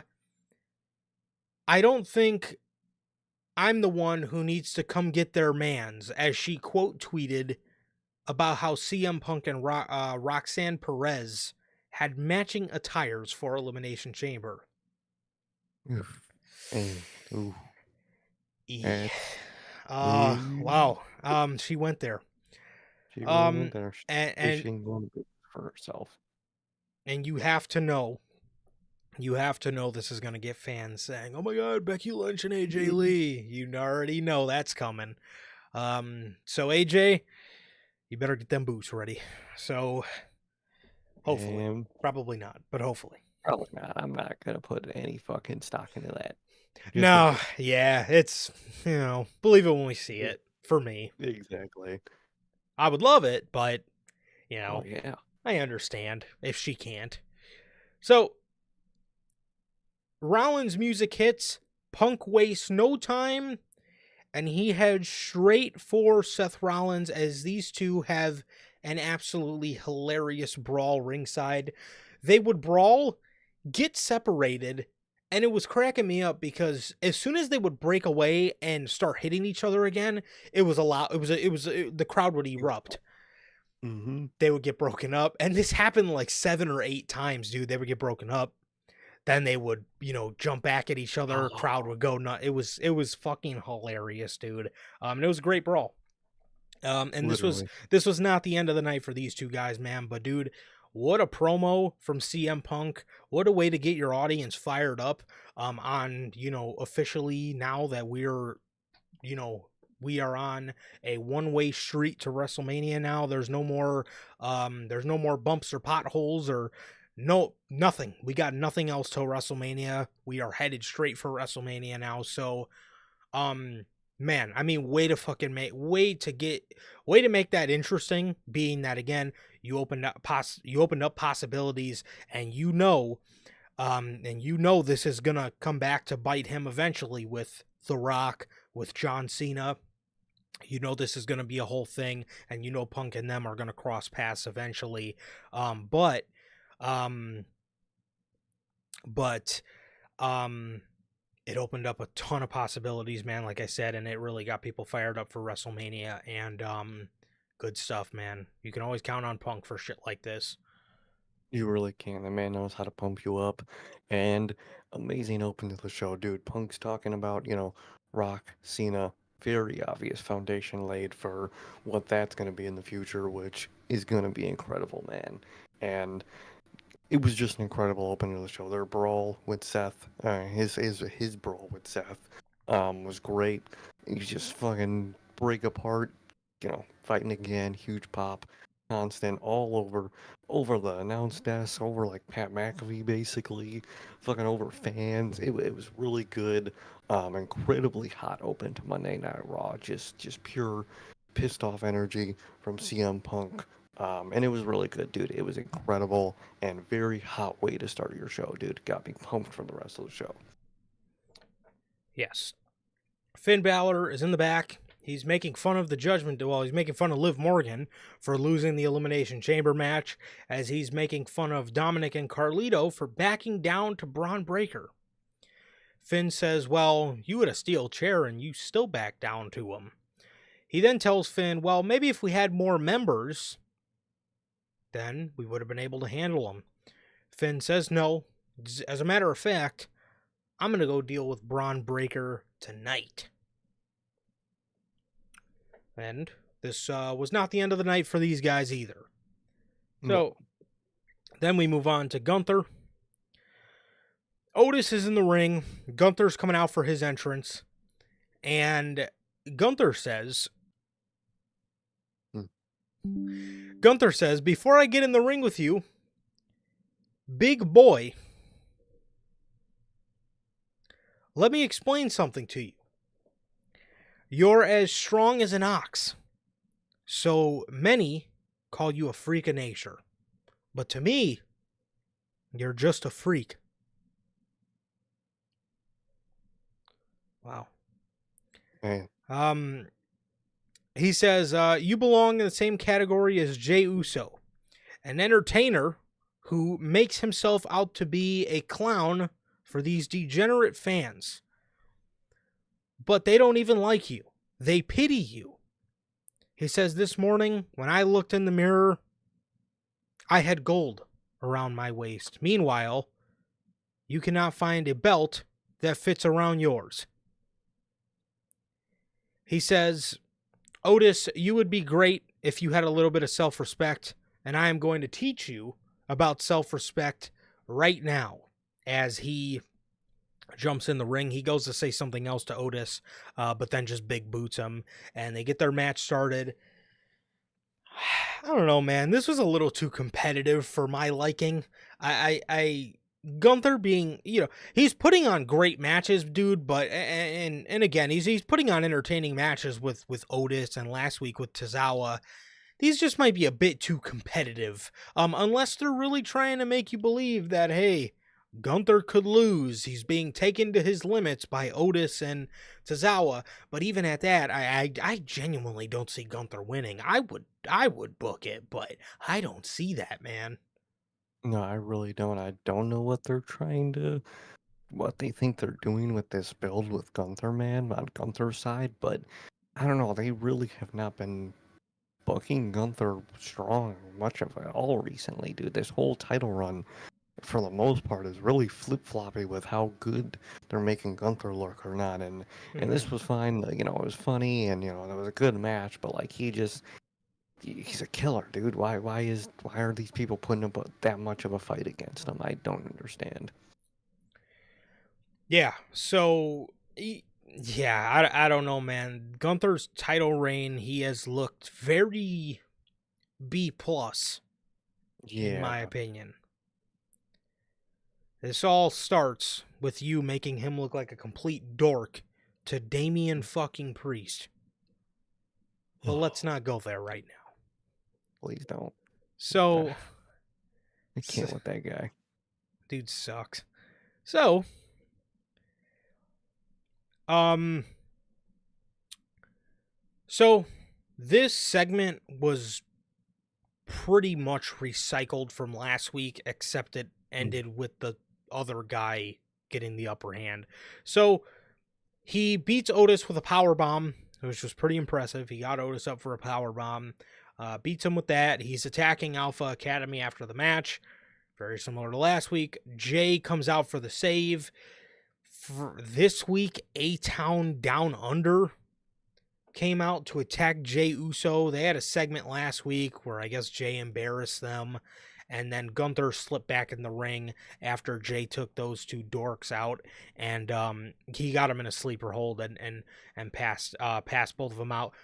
Ironically, this was not the end of the night for Jay Uso either. But as for this segment itself, I mean, who cares? Why are we seeing A-Town Down Under intertwined with this feud with Gunther and Jay Uso? Man, it's just, I don't know.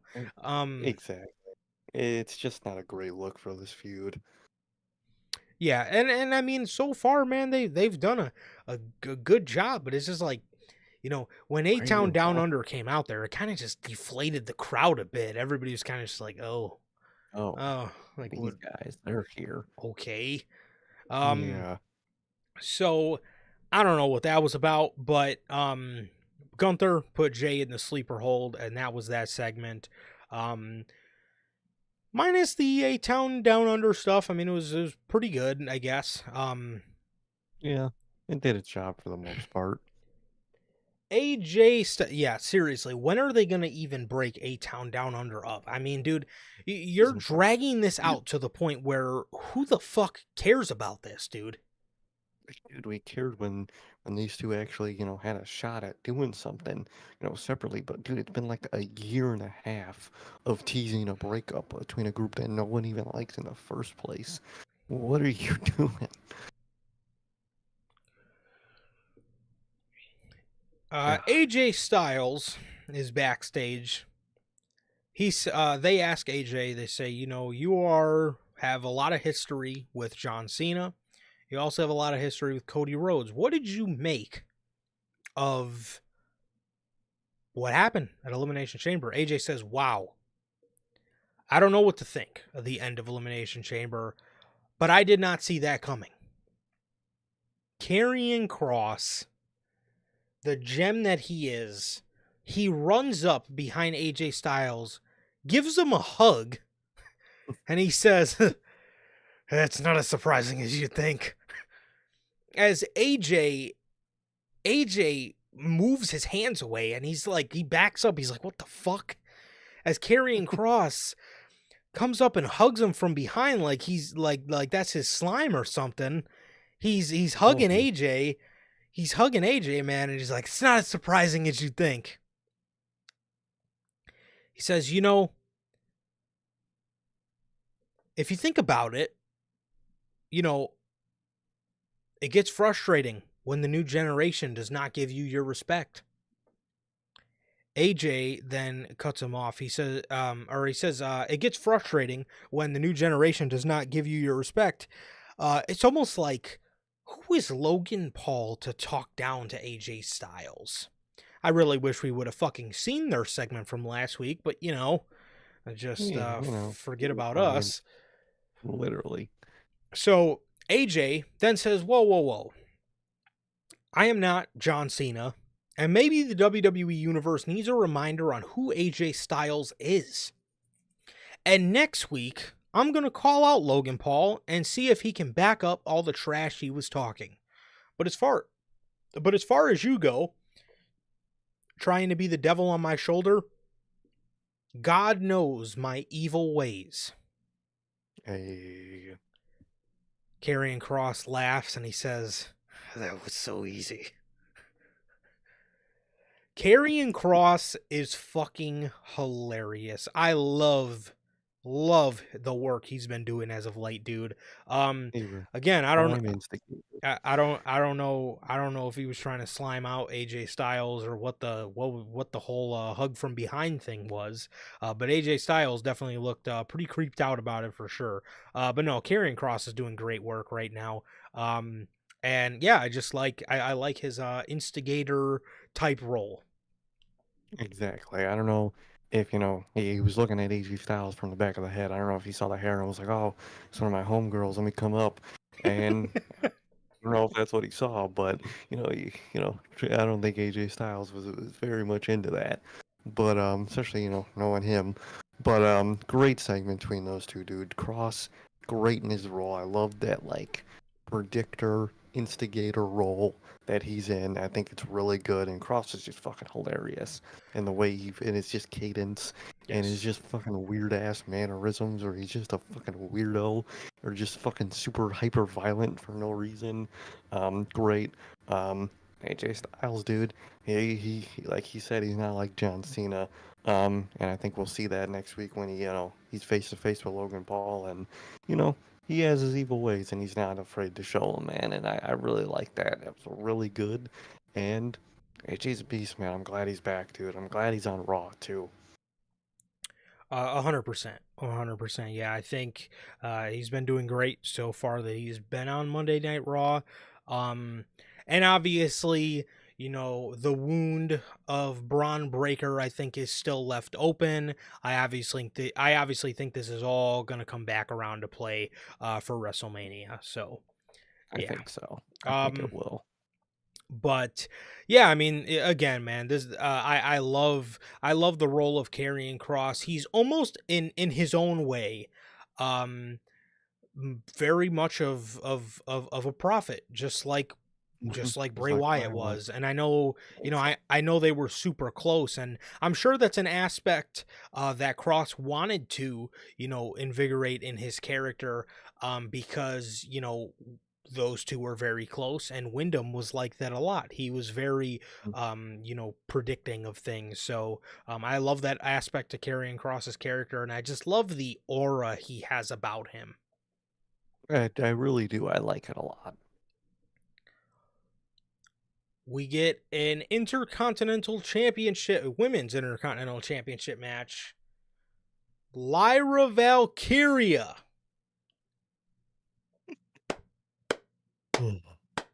Yes. I've been waiting for this damn belt to get on television. I don't know about the belt, but there you go. Listen. Lyra is she's the future, man. She's the future. Mm, And she's facing up against American Maid's Pitbull here. okay. And I mean, it was a pretty decent match. Wasn't given a whole lot of time, but at the same time, it wasn't too short. It was kind of just, I guess, in the sweet spot there. And Lyra defeated Ivy Nile to retain the championship, and still no recollection of Becky Lynch. At this point, I'm No. starting to think WWE is going to save this for a summer feud as opposed to Mania. yes, as opposed to Mania for sure. Basically what they did with Liv Morgan and Rhea Ripley last year. You know, a lot of people wanted Liv because they felt she had the story with Rhea Ripley. WWE said no and decided to tell the story over the summer and fall. The more this goes on, dude, the more I think, you know, they're going to end up keeping Lyra off Mania, which if Chelsea's kept off Mania too, that's a horrible fucking look. For these might as well have been television titles because these titles can't make a pay-per-view for shit. Literally insane, dude. But I definitely think at this point it's gonna be a summer feud for like the summer pay-per-views, and not WrestleMania, most definitely. So that was that. And Seth Rollins Jackie is trying to get a word with Rollins after the brawl. Or it might have been Kathy Kelly. Somebody was trying to get a word with Rollins in the back, and Rollins completely ignores them because he found Phil walking around backstage again, and he ran up to CM Punk. These two started brawling. The crowd pops again, LOL, and they get them separated. We then go to an ad break, which, quick side note on the ad break, I love the Netflix ad breaks because you can get out of them. Like, if you want to go back and, like, rewatch something, you can go You can back, do that. which works great for me because, you know, obviously when I'm taking notes on the show, if I'm taking notes on a promo, it goes to an ad break. I can go back if I miss something, as opposed to when you're noting for Dynamite. Once you're in those ad breaks, you can't get out of them. Too late. And Too it is late. Even on fucking Max. irritating, dude. Literally, it's so fucking annoying. So, like I said, we go to the ad break, we come back, and Rollins is walking outside in the parking lot by his bus with Adam Pearce. And Rollins says, make the decision. Make the decision. This is the easiest decision to make. He says he will do to Punk what he did to Roman Reigns. He says he wants to finish him. Pearce says, okay, then I'll give you CM Punk next week in Madison Square Garden in a steel cage, and you can finish it. Now get on your bus, because I don't want to see your face again until next week. Is this the blow off, or is this where Roman Reigns comes back? How are we feeling? I think it's pretty obvious, if it was a one-on-one at WrestleMania, I'm pretty sure that's when the Mania match would get announced in a segment like that. So the fact that it wasn't the Mania match announced and it was, a TV match next week, I think it's pretty obvious we're gonna see Roman next week pop up in that and get his revenge on Seth Rollins, and thus, CM Punk doesn't get his lick back against Seth. Thus he's got to be for Roman too, and boom, triple threat. I think it's pretty obvious. But what about you, man? Yeah, honestly, man, I am not, at least at this point, at this juncture. Again, I see a lot of ideas going on about Cody Rhodes teaming with Roman, or ever since tonight, I'm seeing the possibility of Cody teaming with Punk against Rock and Cena. I honestly don't, I don't see either of those Yeah, happening. As much as they are good ideas, I don't see them happening. Honestly, man, honest to God, I think, I think they're going to end up pulling a McIntyre and Priest, and not pivoting away from that. And I think they're going to no, stick with what the game plan was. So most definitely. yeah, I think again, if it was going to be just Punk and Rollins at Mania, this is where it would have been announced 100%. But I think for sure we see Roman Reigns pop back up tomorrow, next week on Monday Night Raw, and cost one of these guys the match, to set up the triple threat for WrestleMania. So yes, that is that, and yeah, I'm interested to see how this goes next week. And another reason why I think Roman's coming back in this next week is because Next week is MSG. WWE always shows out. They always do some wild ass segment at Madison Square Garden. So We're definitely getting Roman coming in there, opening the door, oh, the whole shebang. yep, 100%. Ludwig Kaiser. He's doing a promo in the ring. He's calling out Pentagon. He's saying he's going to take all the attention away from Penta and put it back on himself. Penta comes out there, brawls with Kaiser, does, some dives, some moves to Ludwig, and that was the segment. So it's good to see Pentagon, and I guess a decent start for their feud. Shout out Ray Phoenix, Yeah. by the way. Well, yeah, shout out Ray Phoenix, man. His sentence came up. He got out the cell, and he's a free man, dude. So Yes, wonder, he's hmm, out on parole. wonder where he can go. He is out on parole. So very excited for him, and like what they did tonight with Penta, like how they're setting it up, and getting all the mid card, circle is getting their own, little pockets of feuds. I'm very curious to see, and because I still think we're gonna get a multi-man is when a lot of these come together. For sure, man. Chad Gable. Chad Gable is seen. This was in terms of production, this was beautifully shot. I love the visuals they Was got here. Chad Gable, he is traveling in the streets of Mexico, and he's going up to people, and he's asking people, "Do you know this guy?"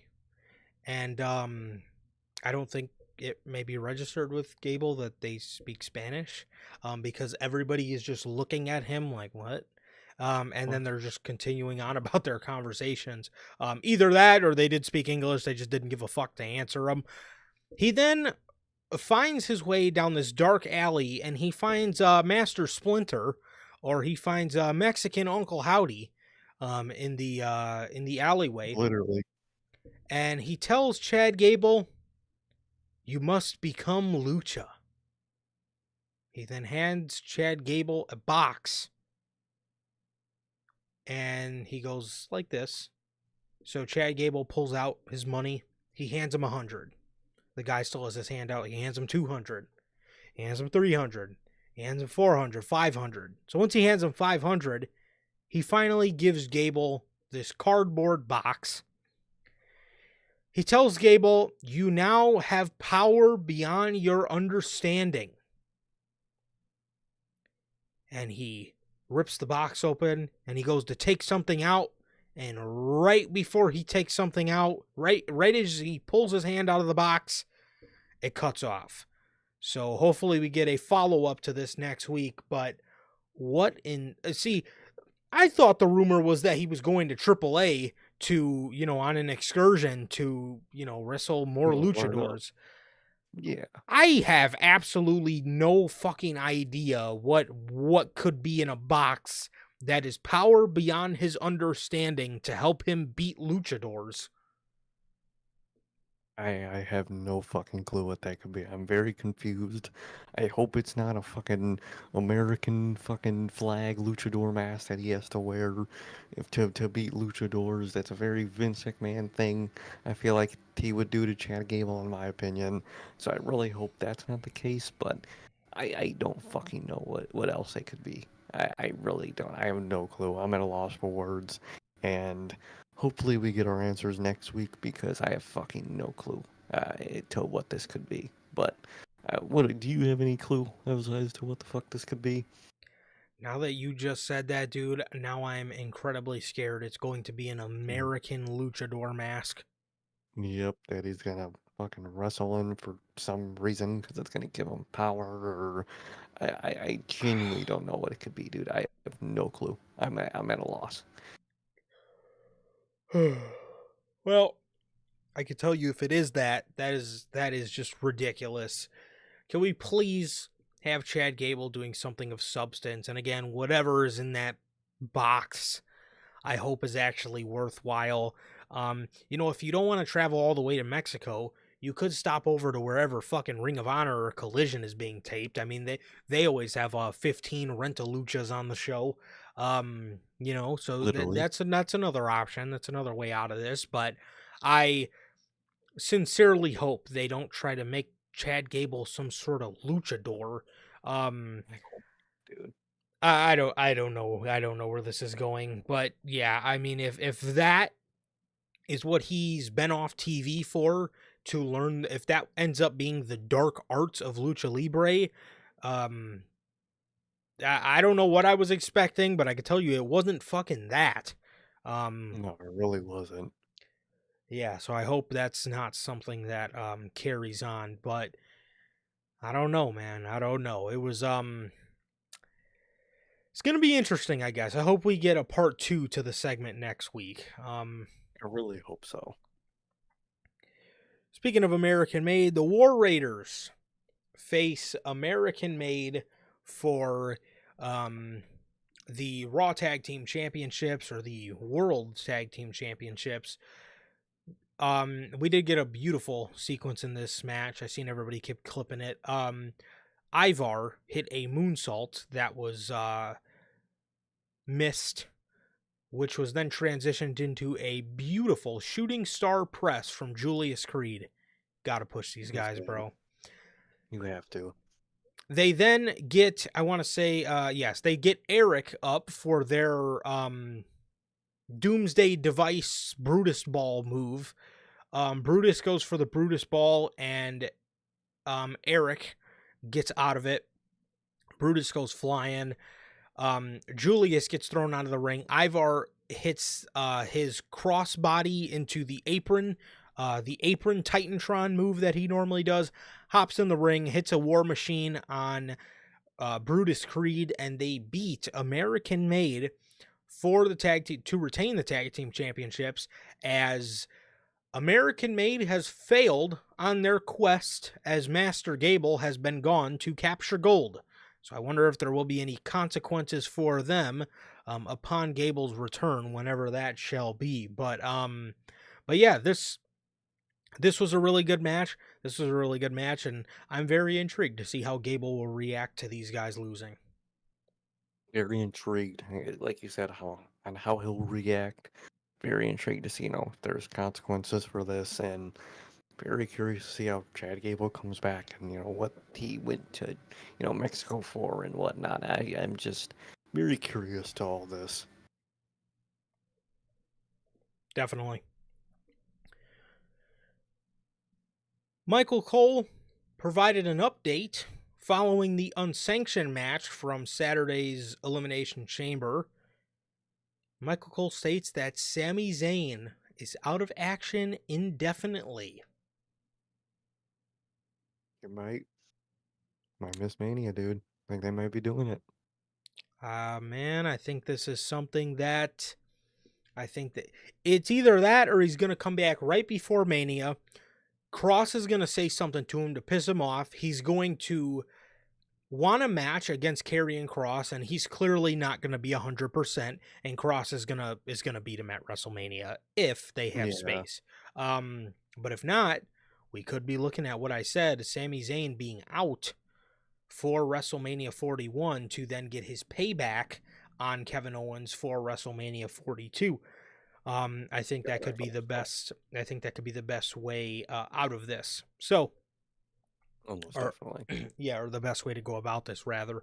LWO, they're doing a promo in the back with all four of them, and Rey Mysterio ends up challenging the New Day next week to a tornado tag match against him and Dragon Lee.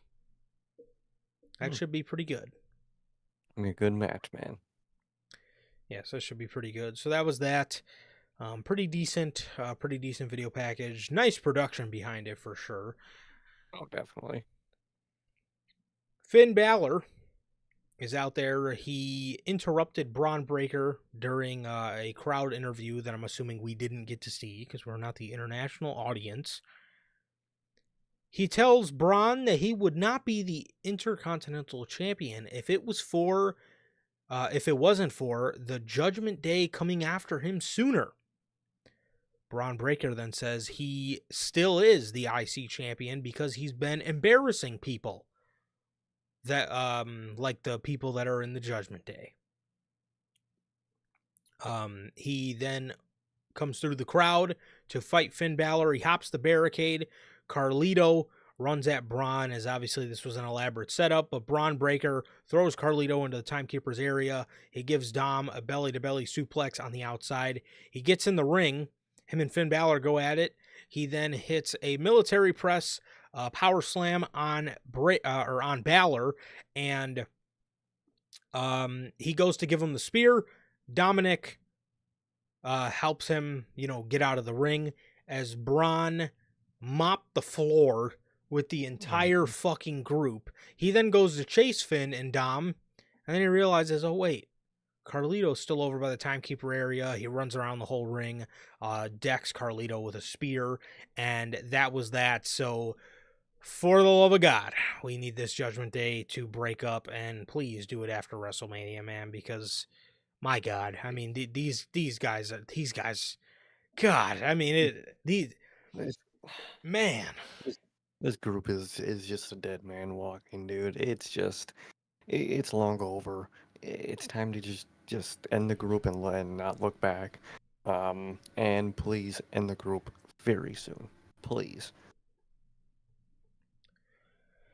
Yes, please, so we can hurry up and start seeing whatever this Finn Balor babyface push was supposed to be, if that even was a real thing, which at this point I'm seriously questioning it. Doubt.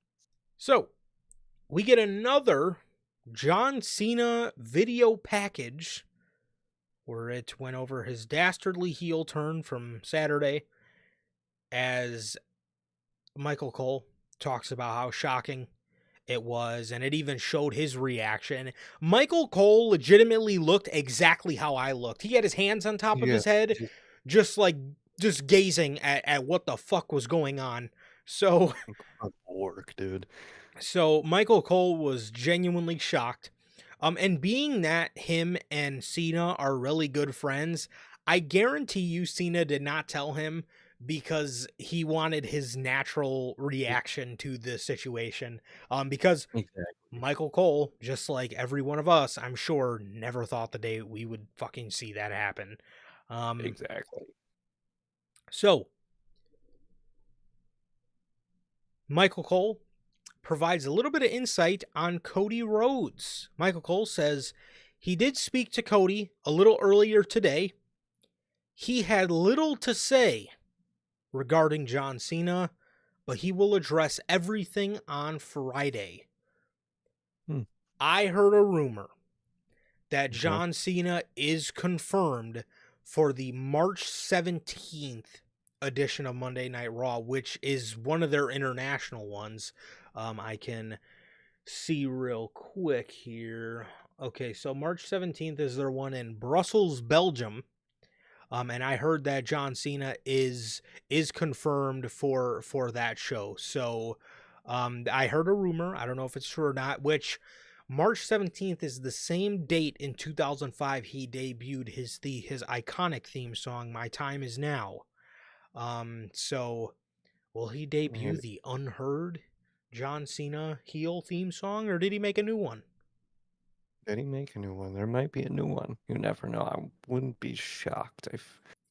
I don't know. I feel like he will be I think it will be a new one that we never heard, man. But either way, very interesting to see. Maybe fucking 10 years late. Wait, 20.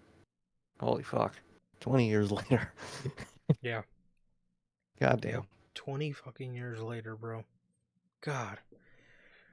So, Cody will be addressing everything on Friday, so that should be a very interesting promo, man. But that first John Cena heel, appearance, sit down, Insane. grab your popcorn, and shut the fuck up. Exactly. Gonna be a good one. I mean, insane. So, Jey Uso is in the back, and he is walking out of the arena. Otis walks up to him. Otis thanks him. Jay says, "You already know, Big Daddy."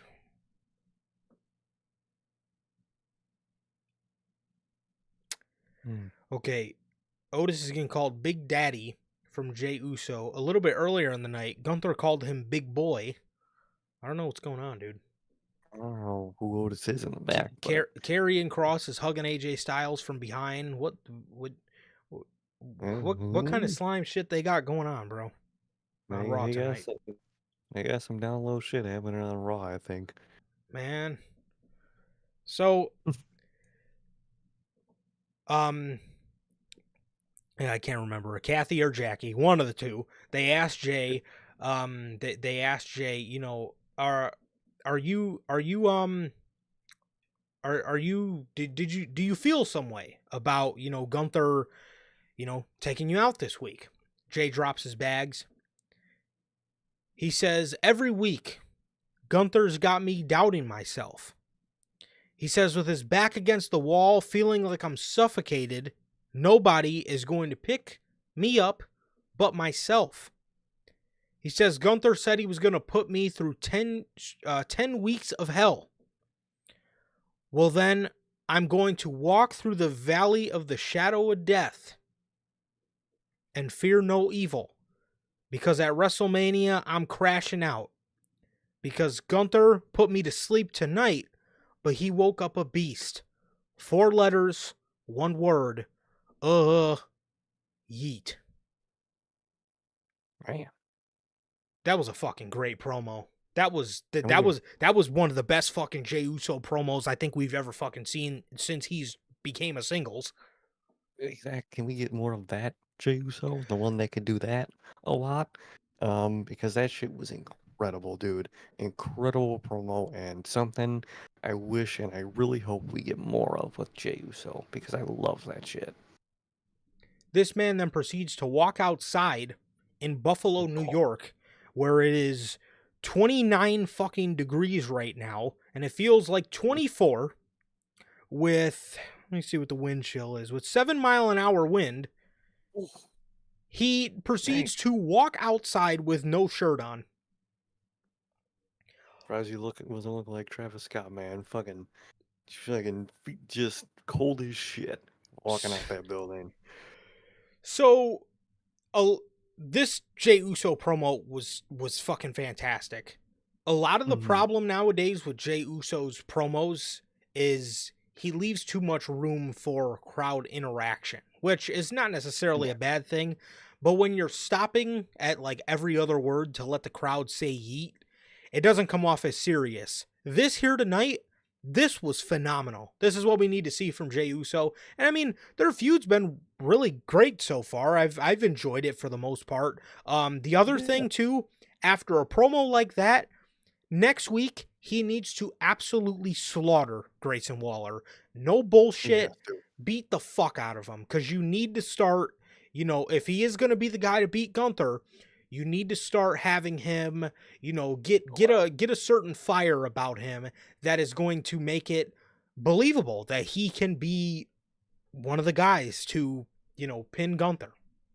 Exactly. You gotta have his character pushed to stop playing games, stop joking around, and he's gotta lock the fucking Grayson Waller's ass next week. He has to.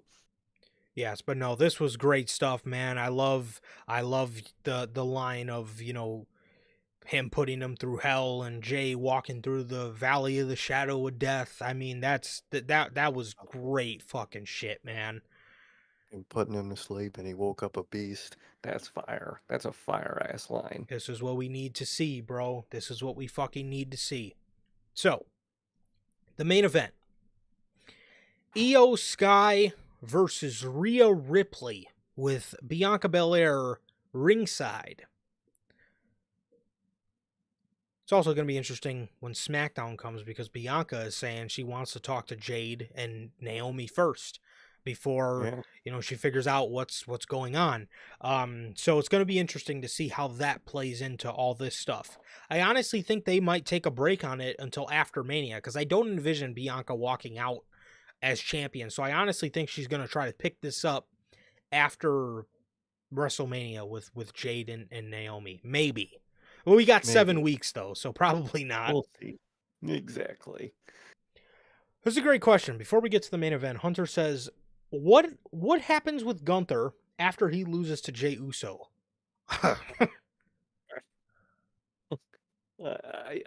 genuinely couldn't tell you. I genuinely don't know what's next for Gunther after he loses to Jey Uso. I don't know what the fuck he could do. He's a heel, so he can't go after John Cena for that world title. Nope. I don't really envision him going back after the US or IC title. I think he takes another break like they did with him last year after he lost to Sammy. But I have no clue, to be honest. I really wish they wouldn't have gave him that loss last year to Sami Zayn. I wish they would have gave that to Gable, to be honest, because Sami Zayn failing to win at WrestleMania, I think would have just played so well into him eventually beating, like we predicted, a guy like Kevin Owens for the World Heavyweight Championship. And then you could have played into, if you get to this time next year, you could have played into Owens not taking him seriously at all, because why would I take you seriously, dude? You always fucking lose. Exactly. You don't win at WrestleMania. It'd be perfect. It would. It would be very perfect. So, that's a great question, Hunter, man. But I don't know. Again, a short break for Gunther. But even at that, what you do with him after the fact, couldn't tell you. I couldn't tell you at all. I couldn't.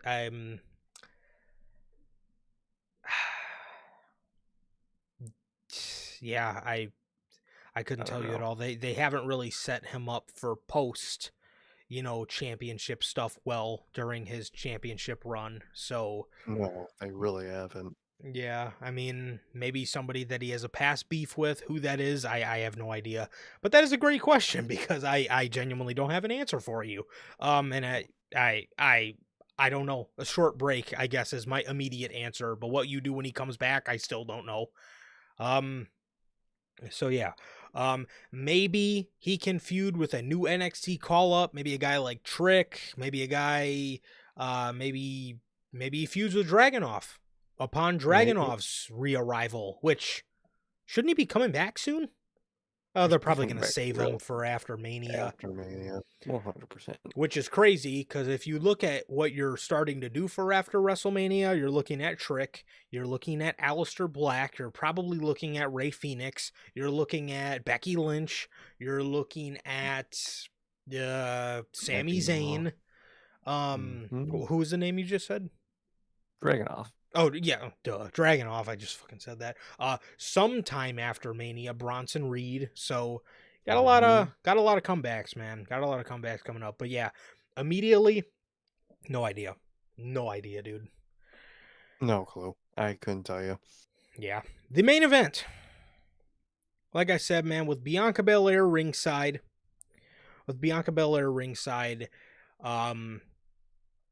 You have Rhea Ripley and Io Sky here for the Women's World Championship. This is obviously great stuff. We all know that. There was a close near fall, pretty deep into the match, actually, maybe about three-quarters of the way through. Io hit an over the moonsault that resulted in a close near fall, because Bianca Belair, because Rhea Ripley, rather, got her foot on the rope, which is a close near fall. Rhea and Io are fighting on the outside, and Rhea's got Io on her shoulders, and she slams Io's face on the announce table from the shoulder position. She slams her all the way down, and Bianca, while Io was on the outside trying to beat the 10 count, Bianca is on the floor cheering Io on. She's saying, "Come on, Io, come on, get in the ring, Io gets in the ring. Bianca kind of celebrates. Rhea peeps this. She looks over at Bianca, and you could obviously tell she felt some type of way about this because she gets on the outside. She says, "You're cheering her on? What's the matter? You don't want to face me at WrestleMania? What's the matter?" She pushes Bianca Belair. Bianca Belair gets up and pushes her back. Jessica Carr immediately hops on the outside and she's separating them. She's like, "No, this is for WrestleMania. This is for WrestleMania. Think about this." She says, "No, you go over there. You get in the ring." So Rhea then says to Bianca, "She's gonna pay for this because of what you just said." So she gets Io on the second rope and she's getting her in riptide position. Rhea looks over at Bianca, which Bianca's obviously seething. She says, "I'll see you at WrestleMania," before she goes to give Io a riptide from the second rope. She lifts her up for the riptide. Io slips her feet out, or slips her legs out, and gives Rhea a Hurricane Rana off of the top rope. Io wastes no time but to jump on the top rope immediately, hit an over the moonsault on Rhea Ripley, bro, for the 1, 2, 3. Io Man, Sky is your new WWE Women's World Champion. I jumped up. Holy shit, are the words that came and out of my mouth. I didn't expect this, man. Walk me through it, bro. How was your how was your reaction? actually, I kinda got it spoiled to me because I didn't know I was on like a 30-second or like 1 minute delay. Oh. Because earlier in the night, I think back on like some earlier in the nights, one of the like the random periods of Raw, my fucking PlayStation shut off, and that's what I use for Netflix half the time. Mhm. I didn't notice it was going into rest mode. Fucking went into rest mode. I had to turn it back on, back in the show. Didn't realize I was like on a minute delay for the show, man. So I'm getting the text of like, oh, from our, group Discord, in reaction to this. And I'm getting, the message. Let's just look at them, uh, yeah, I just get, oh, that's one way to do the triple threat. And I'm like, okay, they're doing, that stuff. And I didn't see the ending of the match yet, so I'm like, okay, they're teasing the tension. That makes sense. And then I'm getting the holy shits in there. I'm like, oh, shit, did something. And then right as that end sequence happened, right before it, I was like, oh wow. And 1, 2, 3 hit, and she won, and I was like, holy shit. That's when I realized I was on a fucking delay, and I didn't even fucking know it. Um, but dude, incredible ending. I love the way they did that, man. I like the shock value to that. I like the Oh, fuck suddenness of yeah. everything with that. That's how you fucking surprise people, dude. Um, I was, you were mentioning it before, before tonight of, we weren't sure if we were gonna get the triple threat because, we thought they really just wanted, Rhea Ripley and Bianca, but they want the triple threat, I guess, man. Um, and we're getting it by, you know, Rhea. She made the mistake. She took her eye off the ball for 2 seconds to, get essentially a fuck you in there to Bianca, and it cost her, dude. And now she's gonna be mad at Bianca. She's gonna want her title match. Bianca has her title match molds perfectly into, the triple threat, dude. And I like that a lot. And now it's really a mystery to see who might come out that match the winner because are they really gonna give Io that short of a reign? I'm not sure. I don't think Bianca's gonna win. I think she's gonna have her mind tied up on the Jade and Naomi stuff for the most part, and maybe part of it's leaning over her head that Jade doesn't even realize yet. Um, maybe Bianca's playing Io. Maybe maybe she did know with what happened to Jade, and maybe she's playing Io because Io might be an easier target than Rhea to her to turn on. You got a lot of avenues you could take this, and you made it 10 times more interesting tonight by having Io shock win that title, man. Love the decision and love what they did here, and it makes that Mania match all the fucking more interesting, dude. And Triple H has been good at that for Mania, and another knock on his belt with that one. Very fucking hot ending to Raw, and I love the way that they did that, man. But what about you? What was your reaction, and how do you think this match is gonna go? And who do you think might walk out of Mania the one champ? So I gotta say, man, first and foremost, I was 1,000% wrong on this. You guys, that have listened to us for the past couple of weeks, I've said on multiple occasions, I don't think they're gonna pivot. I think they're gonna just do Rhea and Bianca because they want to do that match. They want to do that match. They want that to be a one-on-one match. WWE had Io Sky come into the equation, I would say like December-ish, and a lot of people were like, yo, I remember it was when they had the tug of war for the title. People were like, yo, we Hmm. want to see this at WrestleMania. I thought they were not going to do that. I've said it multiple times, and I'm very happy to be wrong here. I'm very happy to be Yeah. wrong here, man, because WWE pivoted. They put the title on Rhea Ripley, which is a great thing because, again, Rhea is one of those dominant characters, but you never want Rhea to become one of those characters where it feels like a Charlotte, like, oh, LOL, Rhea wins, and they just Hmm. have Rhea win.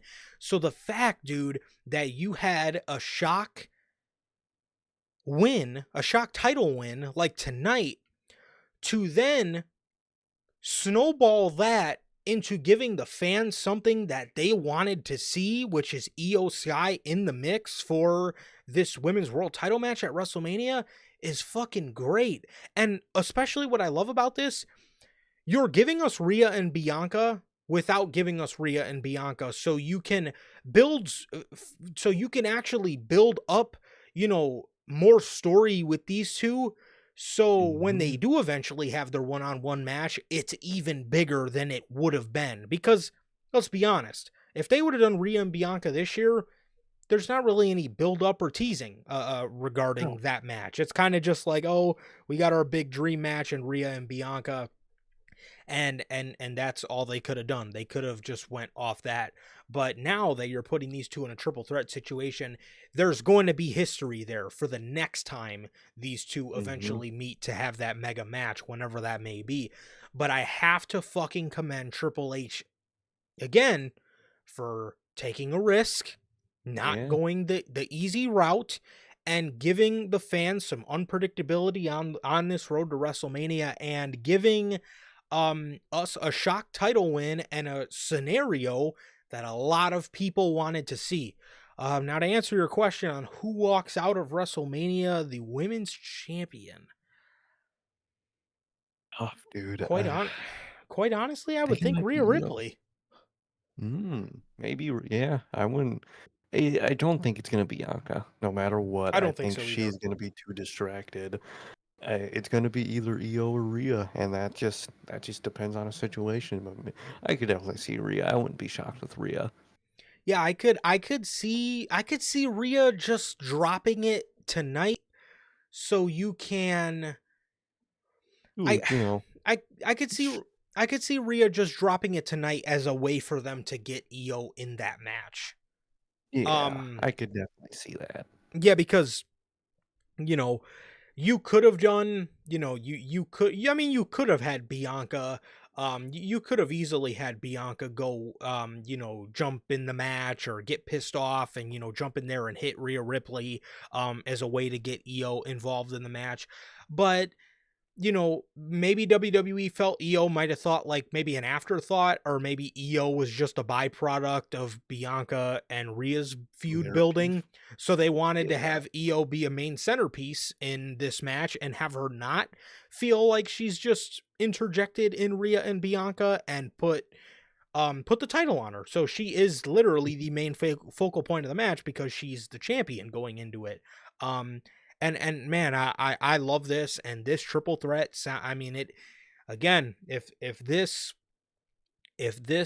triple threat here is anything but a match of the year contender, at the end of the year for the women, then it's selling itself incredibly short, man, because I already know this is going to be insane stuff, and I'm glad that WWE went the shock route. But all in all, man, I do personally, as of right now, I do see them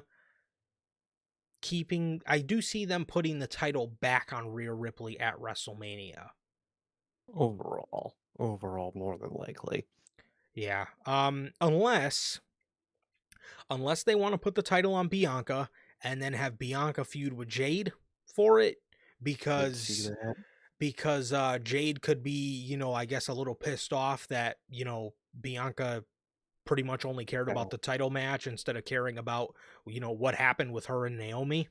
That could be a way they go. They could definitely play into that. Yeah, so honestly, right now, man, now that I say that, I'm either giving my prediction to Rhea or Bianca at the end of this. Yeah, Most definitely. I think though I think those are either the two options I could see them going with. It's hard for me to think of what Io could do if she does hold the championship. She could feud with Asuka. That could be a route that they go. They could, blow up Damage Control, which at this point, who really cares? And Exactly. they could blow up that group. They could do Asuka and Io for over the summer. They could do that. As for Rhea, not If really sure. Julia comes up, it could be Io. That And, is he could get Julia and Io. That could be a possibility. that is very true. That is very true. That is another possibility they could go with. As for Rhea, God, Oof. I don't really. Exhausted many options at this point. Yeah, she's she's beaten Everyone. she's faced mostly everybody. Man, I don't know. It's Yeah, Maria might have the least amount of Yeah, possibility. now that I'm starting to think about this, it might actually be Io or Bianca. Yeah, The man, more I sit on this, there's not many people unless. Now stay with me because this isn't a good thing, but it's a possible thing. Maybe if Tiffany beats Charlotte, hopefully, maybe I wouldn't be shocked if they have Charlotte win Queen of the Ring, and then be drafted, and then win King of the Ring, face Rhea. I wouldn't be shocked in that. That sounds garbage, but I wouldn't be shocked in something like that. one of these years she's eventually gonna win Gonna Queen of get the that lick Ring. back. Um, I wouldn't be I shocked. yeah, I wouldn't be Yeah, shocked either. It sounds horrible, but I wouldn't be sure. it sounds garbage. This is Charlotte. M- Exactly. Maybe they have Stratton lose and then have her go after Rhea. Yeah, maybe they have her move in the draft, her win Queen of the Ring. That would be cool. There's man, Hey, lot of there's possibilities. yes, there's a lot of possibilities, and the more we discuss this, the more this is the more unpredictable this is originally than I thought it was. To be honest, Exactly. um, but it's definitely interesting, man. But I will say again, man, I gotta shout out Triple H again for having the balls to do something unpredictable and to add more unpredictability to this WrestleMania season. And he's done a great job. And again, if I could say anything about his WrestleMania seasons, although they can be frustrating at times, it's often a part of the ride, and it does make it fun. Exactly. Exactly. So for as It is great frustrated, nonetheless. yeah, so for as frustrated as I can get, making my head spin in circles thinking about what the fuck is going on, it is a part of the ride, and it is very enjoyable after all, man. So, It, I love what they did tonight. I thought this was a banger Raw, as we are down to what's maybe 6 weeks now. So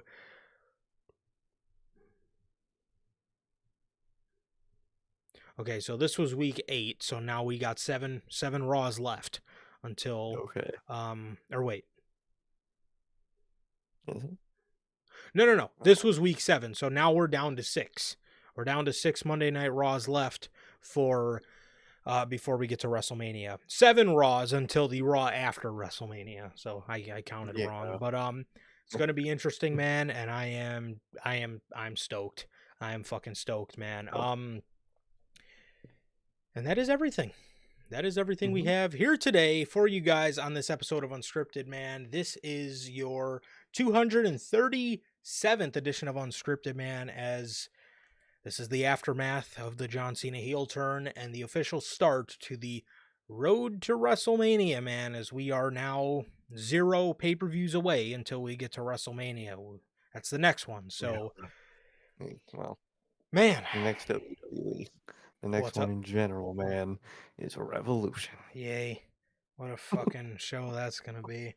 I'm sure it's going to be a good show. I just don't fucking care about half the matches. Yeah, And I you really know don't how care they for that are, main buddy. event. I care about everything more than I care about that main event Oh, 1,000%, at 1,000 Revolution. fucking percent. Ugh, it's going to be rough. It's going to be a rough watch. However, man, yes, that is gonna do it here today. Like I said, for Unscripted episode 237. Thank you guys so very much for joining us, as this is the start to the WrestleMania build and the aftermath of the John Cena heel turn, man. Thank you guys so very much for joining us here today. Hunter, Fleck, Logan. Did I say Hunter? And Fernando, thank you guys so very much for joining us here today. Whether you guys are here now or part of the Replay Mafia, thank you guys so very much for joining us. As always, please like, comment, subscribe. It has been always a pleasure for my Johnny. Nice, okay. And that is going to do it. We will see you guys on Friday with the news and the AEW Revolution 2025 official predictions. Peace.